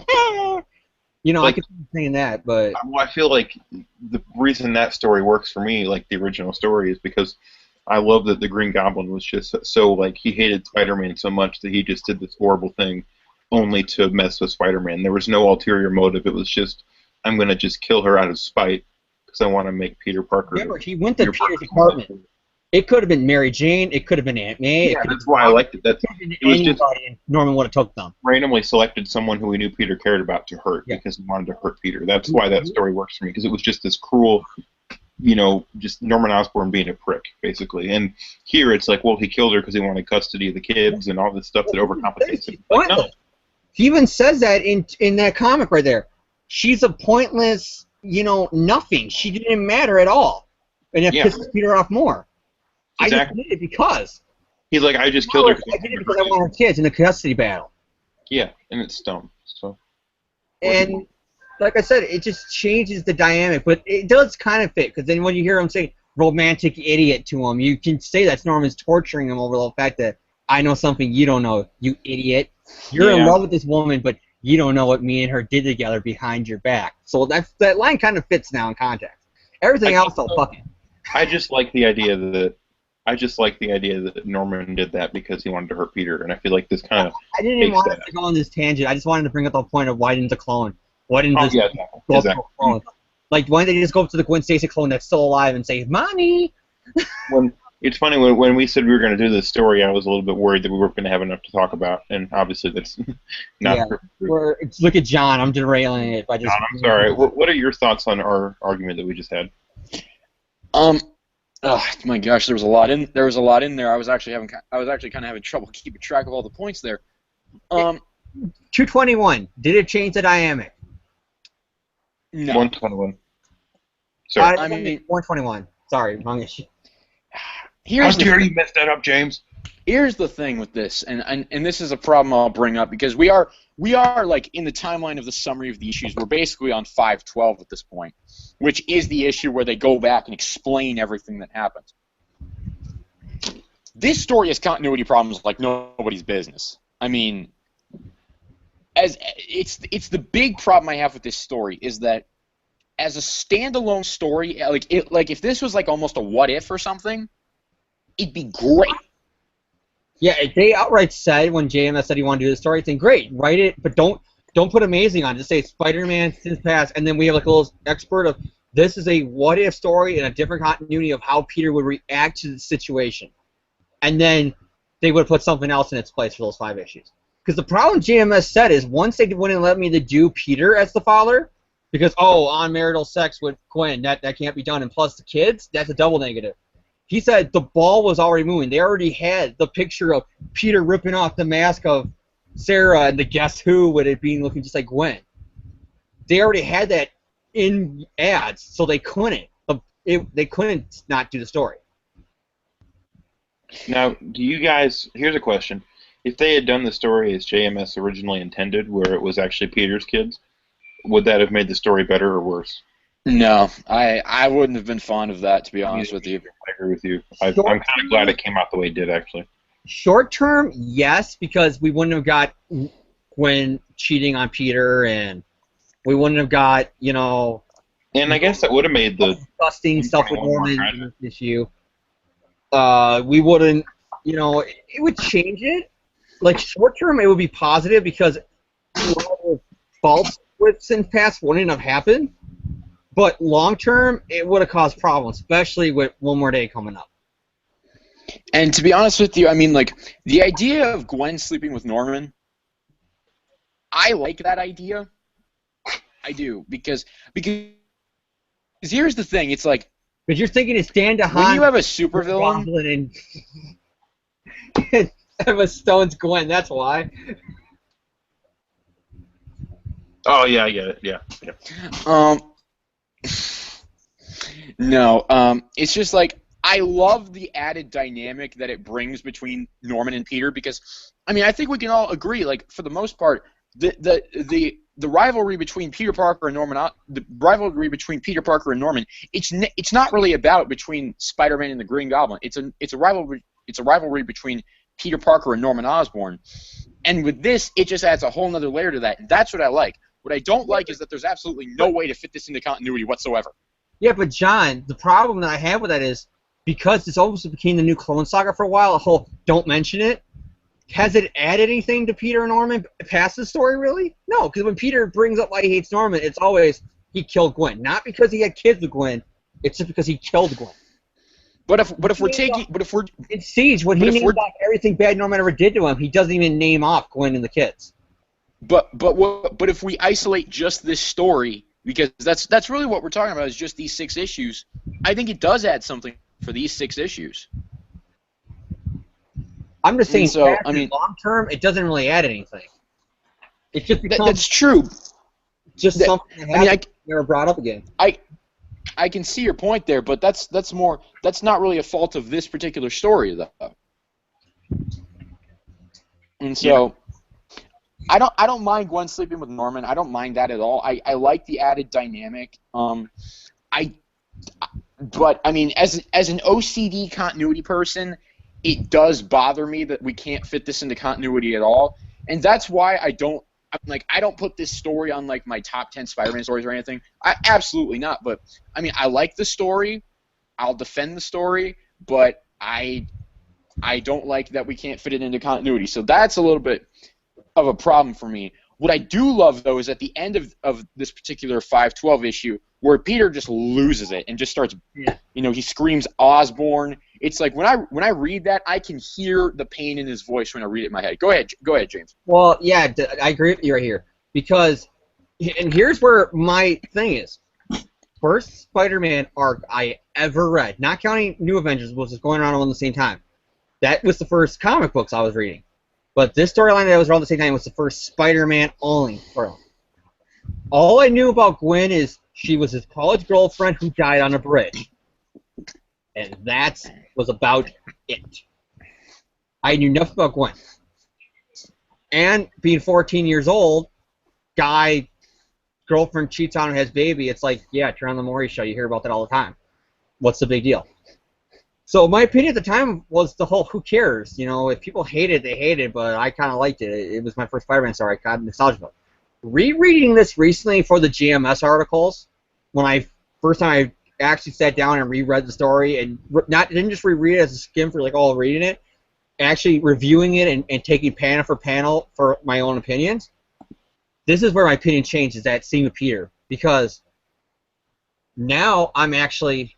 Gwen's one of my favorite characters in comic history, Gwen Stacy.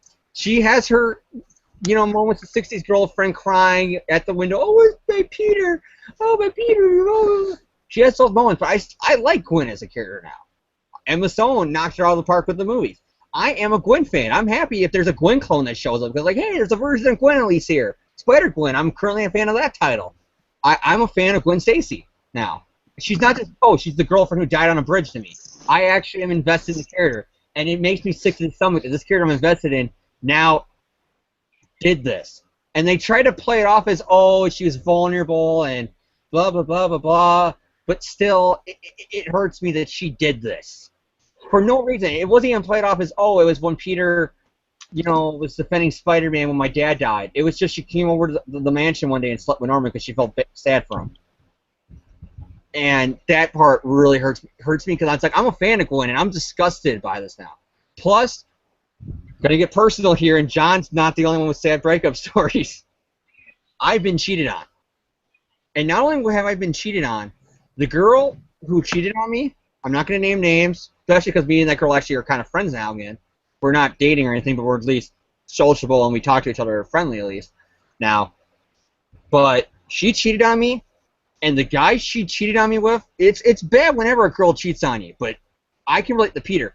She cheated on me like Peter got cheated on, with your mortal enemy. The guy she cheated with was a friend of hers who was a womanizing, drug-abusing, woman-beating asshole. So basically, a real-world Norman Osborn, if you think about it. This guy was scum, and I hated this guy, and I hated that he was her friend, and when she went over to see him that one day to ask him why was he mad at her, I was worried. I said, he better not fucking try to do anything with her, and then it happened. And then that reaction Peter had in that issue, that was me in real life. Screaming names, punching walls, flipping shit, didn't care what I broke. I had to get a new TV. Granted, this is years ago. This is 2012. This is 3 years ago. But at the time, that's how mad you are when your girlfriend cheats on you. I was more mad at him than I was her because I hated this guy, and it was like, even though this guy probably didn't give a shit about me, he just wanted to get laid because he was a womanizing asshole. I was still taking it personally because I hated this guy's guts. And in fact, I don't care if this guy hears, Carl, you're an asshole. Fuck you. I'm over it. I got a new girl I'm dating. This is years ago, and like I said, I'm friends with her again, but that guy's still a fucking asshole. Fuck you, and fuck you up your own asshole. I hope you die like a pig in hell, and I don't care how bad that makes me sound. Oh my gosh. James, My fist bump me, gosh. James. That was good rage right there. But that's my point, though. That's another thing that makes it so hard to read this issue now, because when Peter's reaction, and when you're reading those panels where he's imagining what's going on, like what happened, even imagining him wearing the mask. Oh, that one panel. Oh, Jesus Christ. What the hell was up with them? That was me. Because once you hear those, your head immediately goes to those images, and they make you madder. Oh, what the hell was up? Why did Jay... What was the conversation that led to them drawing those panels? To show it. Let's see the Green Goblin. Let's see his... That's the point, though. I think that was the point, to get you emotionally...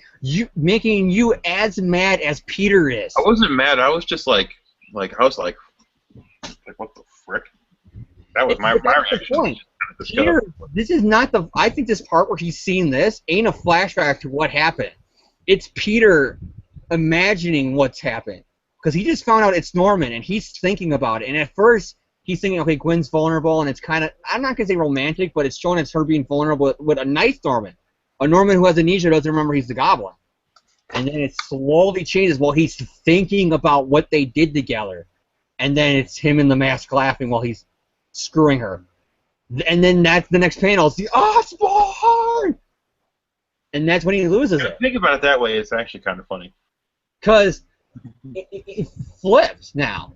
He's imagining the man he hates, and he hates him for killing her. And he screwed her. And it makes Peter lose it, and that's how I relate. I can relate to that story, because as someone who's been cheated on, and it's bad no matter who you get cheated on with, and you're going to hate the person who your girlfriend cheated on with you no matter what. But even before she slept with this guy, I thought he was a fucking asshole prick who should die and pick like a pig in hell. So it even made it even worse when I found out. Man, I think So that's what I was just saying. From my point of view, this issue is very personal when you get to this point, because I can relate to Peter. And that's not a negative. I'm not even calling that part a negative. I feel like the three of us have just gone on like an emotional journey together. Yeah. No, my point is, it's a pro and a con, because the pro is I relate to the scene. Everything Peter thought, everything Peter said, everything Peter did, I did when I found out. Peter was the everyman to me in that page because that's how I reacted to it. Oh my gosh! Within the past, okay, just within the past. Say my con part of it real quickly, John. Yeah, go ahead. My con part, why I don't like it is because, like I said, I'm a fan of Gwen now, and it just made me feel sick to my stomach because it almost felt like Gwen wouldn't do that. It's kind of like you're slapping the face of the character. And then you have all the emotional stuff that I'm throwing in for my own self, personally, how I relate to the story. Okay, personally, as someone, I've never been cheated on. Luckily, I've just had, bad breakup drama like within like the past 7 days. I'm not going to go into it, and I'm not going to name names. But wow, James, that was oh my gosh. I agree with Jan. I feel like we just went on some like emotional ride together. Well, closer. Sorry, I'm laughing at it now because I'm over it. I'm laughing about it now because I am totally over it. I still hate James, you know what? I think I'm going to enjoy the issue more now because I'm going to read it and I'm going to imagine like you like, oh, fuck! And then like going like, have you seen The Room? Versus Osborn? Just imagine it's me 3 years ago saying, Carl!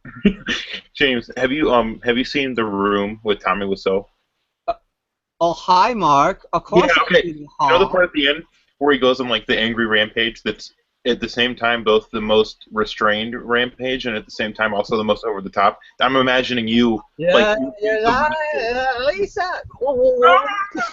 Think about it, Dan, when he goes nuts and he breaks the house, similar to Peter, why did he do that? What did he find out about his girlfriend? His girlfriend cheated on him. Exactly. Perfect. It all goes full. Oh my gosh. I'm sweating. Because after all, as we all know, Peter, just like Tommy Wiseau, he did not hit her. He did not. I did not. Oh, hi, Mark. But instead it'd be like, oh, hi, Flash. Oh gosh. Okay, where do we even go from? Okay, so I'm gonna say right now, I'm sorry that I had to go on that personal rant, but that's no, that was fine. It was just whoa, man, I'm sweating. I got it out of my system. That way, you didn't get when I eventually get to Sins Past and the JMS articles. Well, you didn't get like a 3-page essay just on that scene. So I got it out of my system here, John. All right, so basically the last. Just to verify real quickly, Carl, I mean it. Rot in hell if you ever see this. Gosh, oh my. Okay, I'm not even touching that. All right, moving on. I'm laughing now at this, so I'm not like, oh God, he's not over an ex-girlfriend 3 years ago. I'm laughing about it, but it's still something personal happened to me in my past that still sucks. But look at me, I'm laughing now. I'm smiling. I'm over it. Guys, who am I? I had to get a new TV. That's just me. My rampage was more just me being pissed off and breaking things and being mad.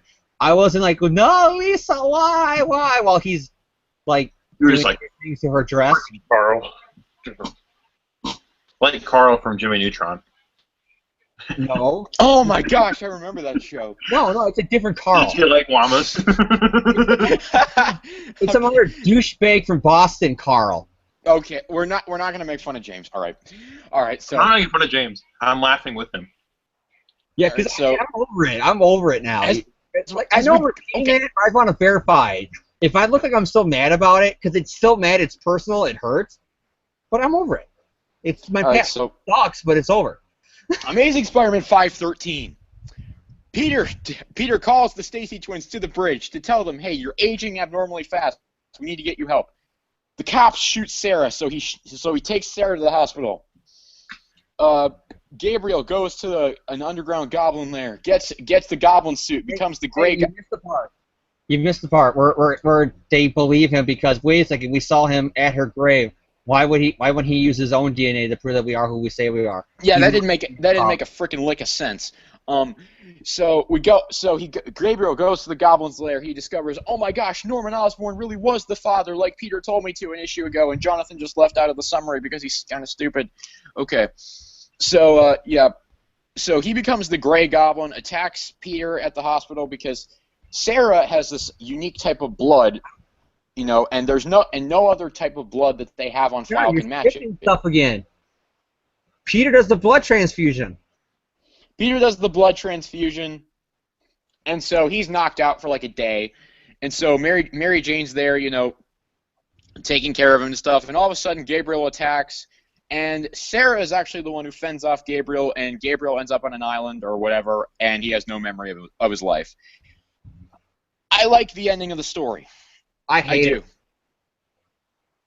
I like the fight between Peter and Gabriel. I like the fight. I like Sarah turning to the good side. I mean, it's not something that I have a problem with, honestly. Well, I do like it, but I want to bring up a good point. There's this one line that I do like from this, where Mary Jane's like, the only reason they're letting me in because they think you're a groupie, because Tony Stark gets these all the time when he's injured. And then Peter makes a reference to, wow, superheroes get groupie now? This is a wrong time for me to get married. What? Oh, I'm just kidding, Mary Jane. What would that line be now? Because, well, not now because of Renew Your Vows, but 616 post one more day. Because remember how they said everything still happened. What's the line now? Iron Man gets groupies. I picked the wrong time to start dating you, Mary Jane. I picked the wrong time to get into a committed relationship with you, Mary Jane. Hint, hint, wink, wink, wink. What if it's like a movie? For Simpson fans, you know the Simpson fan, you know the Mr. Black, where whatever Krusty's new employee is on the video for the kids, it's just Krusty talking like, hey, it's your pal Krusty, and I want to tell you about my new partner, Mr. Black. Like, just imagine that is what Peter's voice sounds like. Imagine it's like a movie where like they really obviously dub over a movie. So Peter's like, Iron Man always gets the groupies, but I didn't, or whatever he says. He's like, I didn't think about when I got into a committed relationship with you. Like, it's like really badly dubbed in. That'd be funny. I should have never moved in with my girlfriend. I should never have. And then, like, his lips obviously say married, even though. I mean, what do you guys think of Gabriel becoming the Grey Goblin? I mean, do you guys like that idea? Or yeah, I like that he becomes a goblin. I don't like the freaking costume. It's stupid, and it looks dumb. It just felt like we don't want him to be like Harry, being another Green Goblin, because especially Norman's still alive. Granted, Norman's in jail at this point because of Marvel Knights. Yeah, because the Pulse happened and Marvel Knights. So Norman's in jail. So, granted, they could have got away with saying, well, Norman's in jail, so somebody has to be the Green Goblin. But at the same time, they do kind of feel like, oh, we wanted it to be different. But at the same time, unless the lighting, like in the day where you see it's an all-gray costume with orange eyes, in the shadows, it almost looks like it's the Green Goblin anyways. But I will say, I do love that moment where I think, like, Gabriel snaps, like he goes insane, is not getting the Goblin Serum. It's when he gets there and he finds out, holy shit, Peter was right, Norman is my father. And his whole, like, Darth Vader, no! As he sees the two male and female Goblin suits waiting for him. Yeah, that's the very last image of Amazing 513.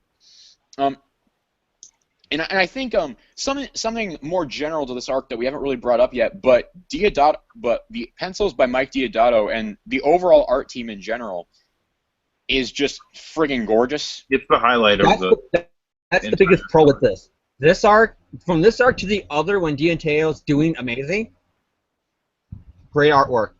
Fine, I love me some John Romita Jr. And this artwork is almost neck and neck with me. When I think about the JMS era, I immediately think Romita Jr. because that's when all the Ezekiel stuff was going on, and that's a big, part of the JMS era. But when I think about the new Avenger era, the later half, it's this art. I mean, this replaced Bagley's art because for years, Bagley's Ultimate Spider-Man was the face of Spider-Man. When you went into stores and you bought a Spider-Man shirt, you bought a Spider-Man hat, you bought Spider-Man, toys, you bought a poster, it was Bagley art. And then now you go in a store, it's this art. And so, yeah, I mean, Diodato and the entire art team knocked it out of the park, all 6 issues. Very much so, yeah. Well, for me, their art style, it's like, it has a little bit of McFarlane in there, a little bit of, crap, what's the guy that everyone, not Ross Andrew. I know it's a little bit of Ross Andrew because the whole realistic look to his artwork. Yeah, I guess Ross Andrew, but, like, I was thinking of that guy who did Spectacular, the majority of Spectacular. Sal Buscema? Yes, him. I don't know why I couldn't remember his name. He's like my favorite Spider-Man artist. Yeah, there's definitely a realism to Deodato's artwork and the whole team's artwork that I really do like. I want in the new series Tommy Lee Jones cast him as Norman because of this. Because it's Norman here and in Dark Avengers and in Thunderbolts. It's awesome. Remember the last time we saw Tommy Lee Jones try to play an over-the-top comic book character? You mean Captain America? That was a hit? No, he wasn't over the top in that movie. He was playing himself. I'm talking about Batman Forever. Typical 40s drill instructor. How is that not over the top? Yeah, I'm talking about over the top as in like the jokey laughing that he would have to do as the Green Goblin. Joel Schumacher, Marvel Cinematic Universe. No, that was not Joel Schumacher. That was Tommy Lee Jones himself because he was jealous of Jim Carrey. Well, Jim Carrey's not going to be in a fucking Spider-Man movie. At least I don't think. Tommy Lee Jones made those choices, like to play the character that way, Two-Faced. I don't know. I'm not entirely gung-ho on Tommy Lee Jones, but whatever. All right, so, I mean, do we have any other thoughts, like specific thoughts on Sins Past before we give our overall, do you want to talk about the flashbacks? Because you kind of skipped over that, the whole Mary Jane flashback. I feel like we're talking about this she's the peeping Tom for the keyhole and she's hearing and seeing everything. We discussed most. We discussed most of that because most of that's just like, are we okay with Gwen sleeping with Norman? I mean, the Mary Jane stuff I think is also kind of really weird because that's the twist when she stays behind with Peter when Peter's crying over Mary Jane at the ending of 122.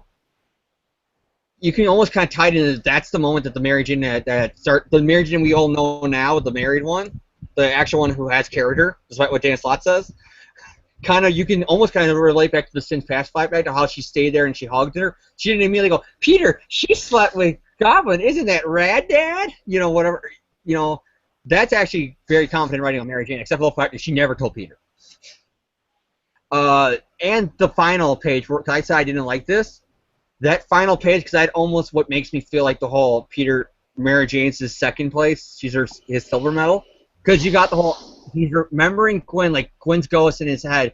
And she's all like, oh, Peter, I'm sorry. He goes, oh, no, it's okay, Gwen. It's Sins Past. It doesn't matter now. And competent writing, and I'm not making fun of JMS, but if I was writing, what I would have done is I would have Peter go, it's over and done with. I loved you at that time. We could have got through everything.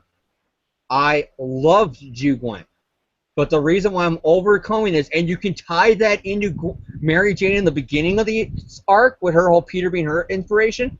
Peter right there says, I was able to get through this because Mary Jane inspired me. And I love Mary Jane. And then he wakes up and he says, hey, beautiful. And she says, oh, hey, Tiger. Instead, we get, oh, Gwen.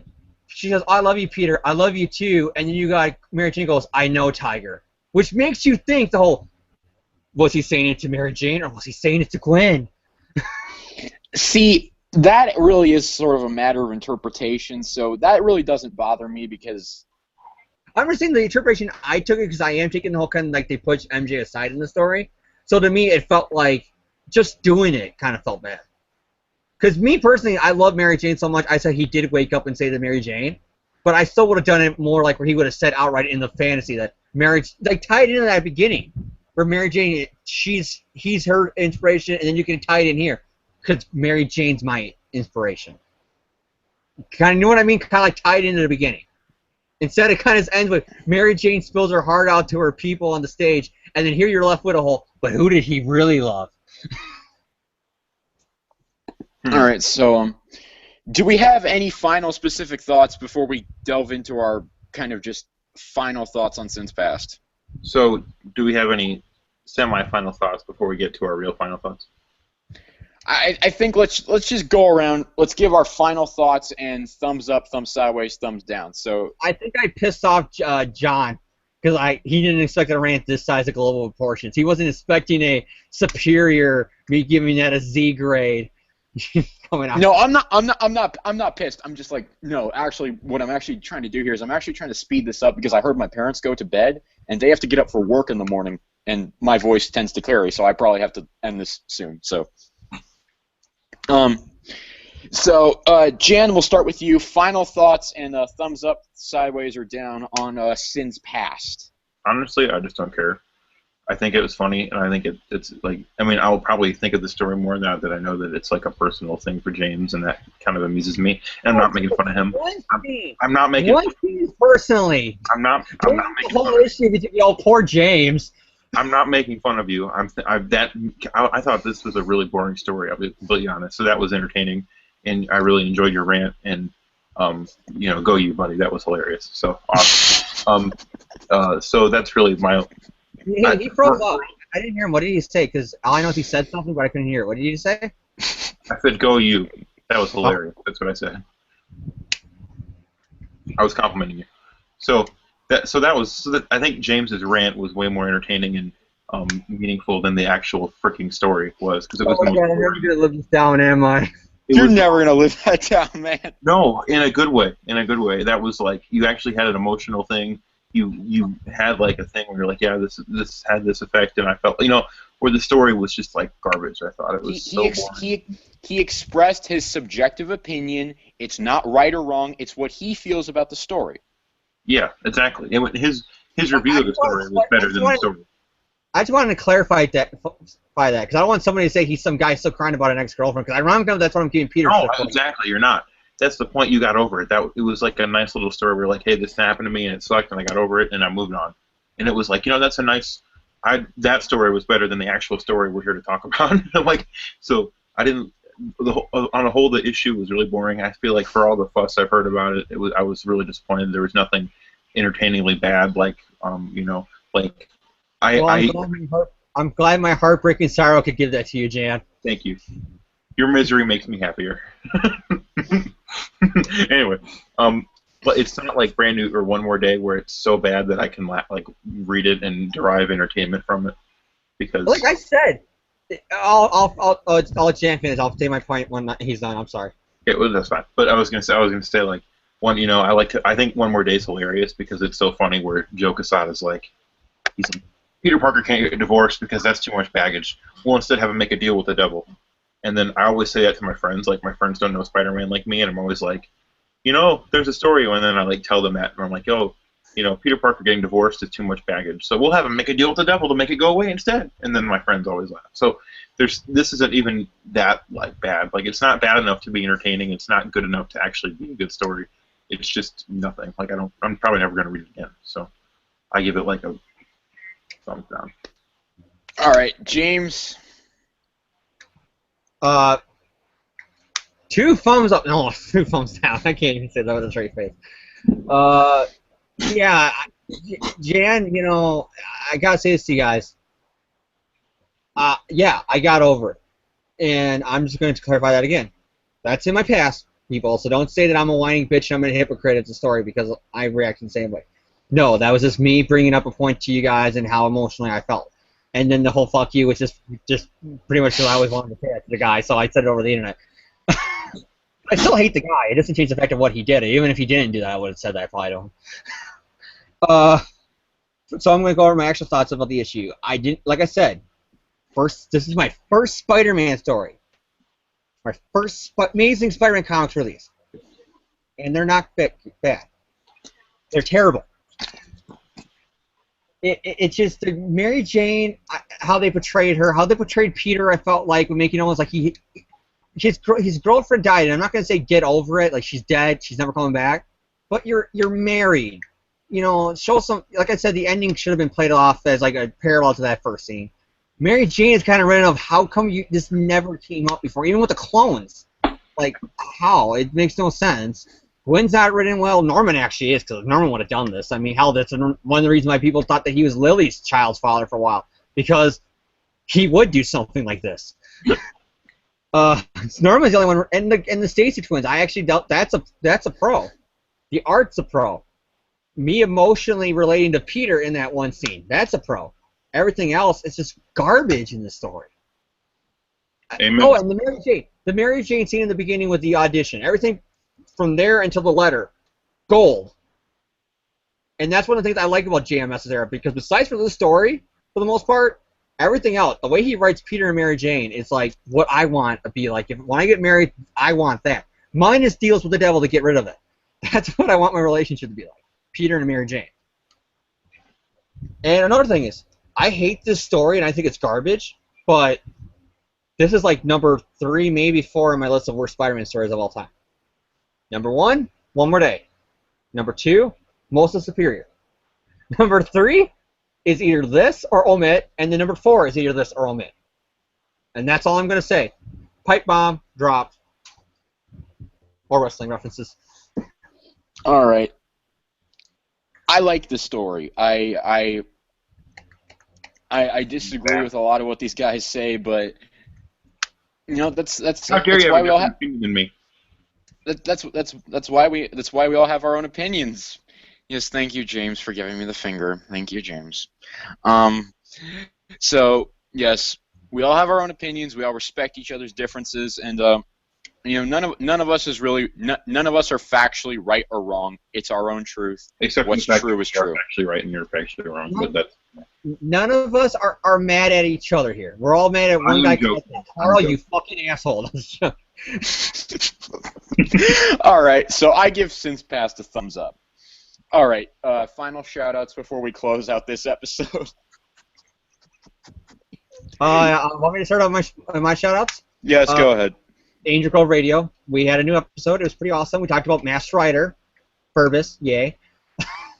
So shout out to us there. Another shout out to all my friends. I got some friends that are gay and lesbian, and still, I want to say it here. Congratulations on a lot of them because they got married because of the law being passed. And no matter what political side you want to say, I don't care. Congratulations to my friends and people out there who are now getting married because it's, to quote Jim Cornette, the wrestling promoter, I'm happy that gays can be as miserable as straight people now. This is an actual wrestling guy said. He goes, I'm happy they can be as miserable as I am now being married. Well, pretty much a Sharon Pettinger line, if you think about tying this. That I'm congratulating your friends, too. So good for them. So, in all seriousness. So, I don't care what side you are telling me how I'm wrong for saying that. I'm just congratulating friends the same way I would congratulate my straight friends. So. And I'm congratulating friends of my friend. All right. Yeah. All right, James, any more shout-outs? Shout out to... Give me a shout-out. Yeah, shout out to Jan for coming back. Shout out to the Beatles. Shout out to Kiss. I'm just pointing out things in my room now. Shout out to Dino Charge, because the Megazord's right here. Shout out to Comrade Gaim. Shout out to Carl. Shout out to Carl. I have 2 words for you, but I can't say what they are on the podcast. All right, Jan, go. Okay, my shout-outs are going to be a little bit weird, so we're just going to mix and match. I want to give a shout-out to Batman Zero Year. I just read that whole story this week, and it's collected in 2 trades, and if you're a Batman fan or even a superhero fan who doesn't necessarily like Batman, I think you should definitely check that story out. I think it's one of the best Batman stories. Jan, I can mail this to your house if you want to finally read the Clone Saga, because you brought that up earlier. No, I'm fine for now. I'll buy it eventually. Maybe I'll have it like a birthday present or something. Would you actually legitimately recommend it? I enjoy the Clone Saga because I'm a '90s kid, so the '90s references I get. I need to read a whole bunch of stories, but I'll check that out. Okay. Back to my shout out. So I'm going to give a shout out to Batman Zero Year. As I said, it's a great Batman story. I read it this week. If you're a superhero fan and maybe you don't like Batman very much, or if you are a Batman fanatic and you haven't read it, I think you owe it to yourself to read it. It's just a great story.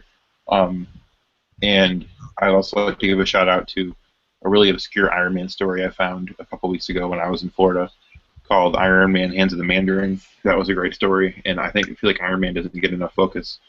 In general, people don't really talk about Iron Man, so I was just going to say, hey, it's a good story, and I think you should check it out if you're not, into Iron Man. I think it might change your mind. And so that's Iron Man Hands of the Mandarin. You can find it in trade and in issues. And then my final shout out is going to be to Batman Arkham Knight, which is came out this week, and I've been basically playing it pretty much nonstop, and it's a great game, and I think it's awesome. So check that out too. So those are my shout-outs. All right, my shout-out, my first shout-out. Oh my gosh, I can't believe this. This actually happened. My first shout-out is to James Franco and Seth Rogen. I saw the interview. For what? My first shout-out is to James Franco and Seth Rogen. I saw the interview. That was a movie. That's what we can say about it. that was a movie. It was a How movie. John, how can you thank them? Because the leaks are what caused, and the hacks that partly caused the Marvel deal that got rid of your boy. Shout out to Andrew. Shout out to Andrew Garfield because I love you. Shout out to Mark Webb because I love you too. Did those Shout guys out, have any projects lined up? Except for the whole fact, John, that they were ready to do every goddamn Spider-Man storyline known to man with that franchise to keep it alive. They probably would have got this since past. they weren't Amy Pascal and okay. I'm not going to name names, but I respect Amy Pascal. I do, but. They weren't, but Sony was. All right. Shout out to I don't even remember what my other shout out was going to be now. Oh yes, I just want to give a personal another shout out to Tom Holland and John Watts. Best of luck to both of you, gentlemen. Hope you have a great time. And shout out final shout out this week. Shout out. Shout out to Jan for actually coming back. I'm really sorry I've gone so long, guys. Shout out to iTunes. Check us out. Yeah. Shout out to Spider-Man's Tangled WebShow on iTunes. I forgot how much fun this is. So. And let's just clarify for a second. The reason why is because there's like 3 or 4 different names this podcast has had over the years. So when you're reading it, you're like Spider Fan, ASM, WebShow. It's all the same thing. It's all the same thing. So don't worry about it. And shout out to SpiderManFanRave.com because that's my website that James also contributes to. Hey, can I contribute to that again? Because it's been so long. Sure, put me on the spot on the air. Shout out to the fact that it's 11:30 at night. Since past, forget it. Shout out to Tyler, the one guy who's on our forum. And shout out to Spider-Man. Thank you for everything you do. Shout out to Marvel, Stan Lee, Steve Ditko, Dan Slott because you're currently writing it. So I guess that's gonna do it for this episode of the podcast. I gotta shut up because my parents are trying to sleep. So we will see you guys next week, and hopefully we'll have something interesting to talk about. See you guys later. Oh yeah, I'm the one who has to hit the button.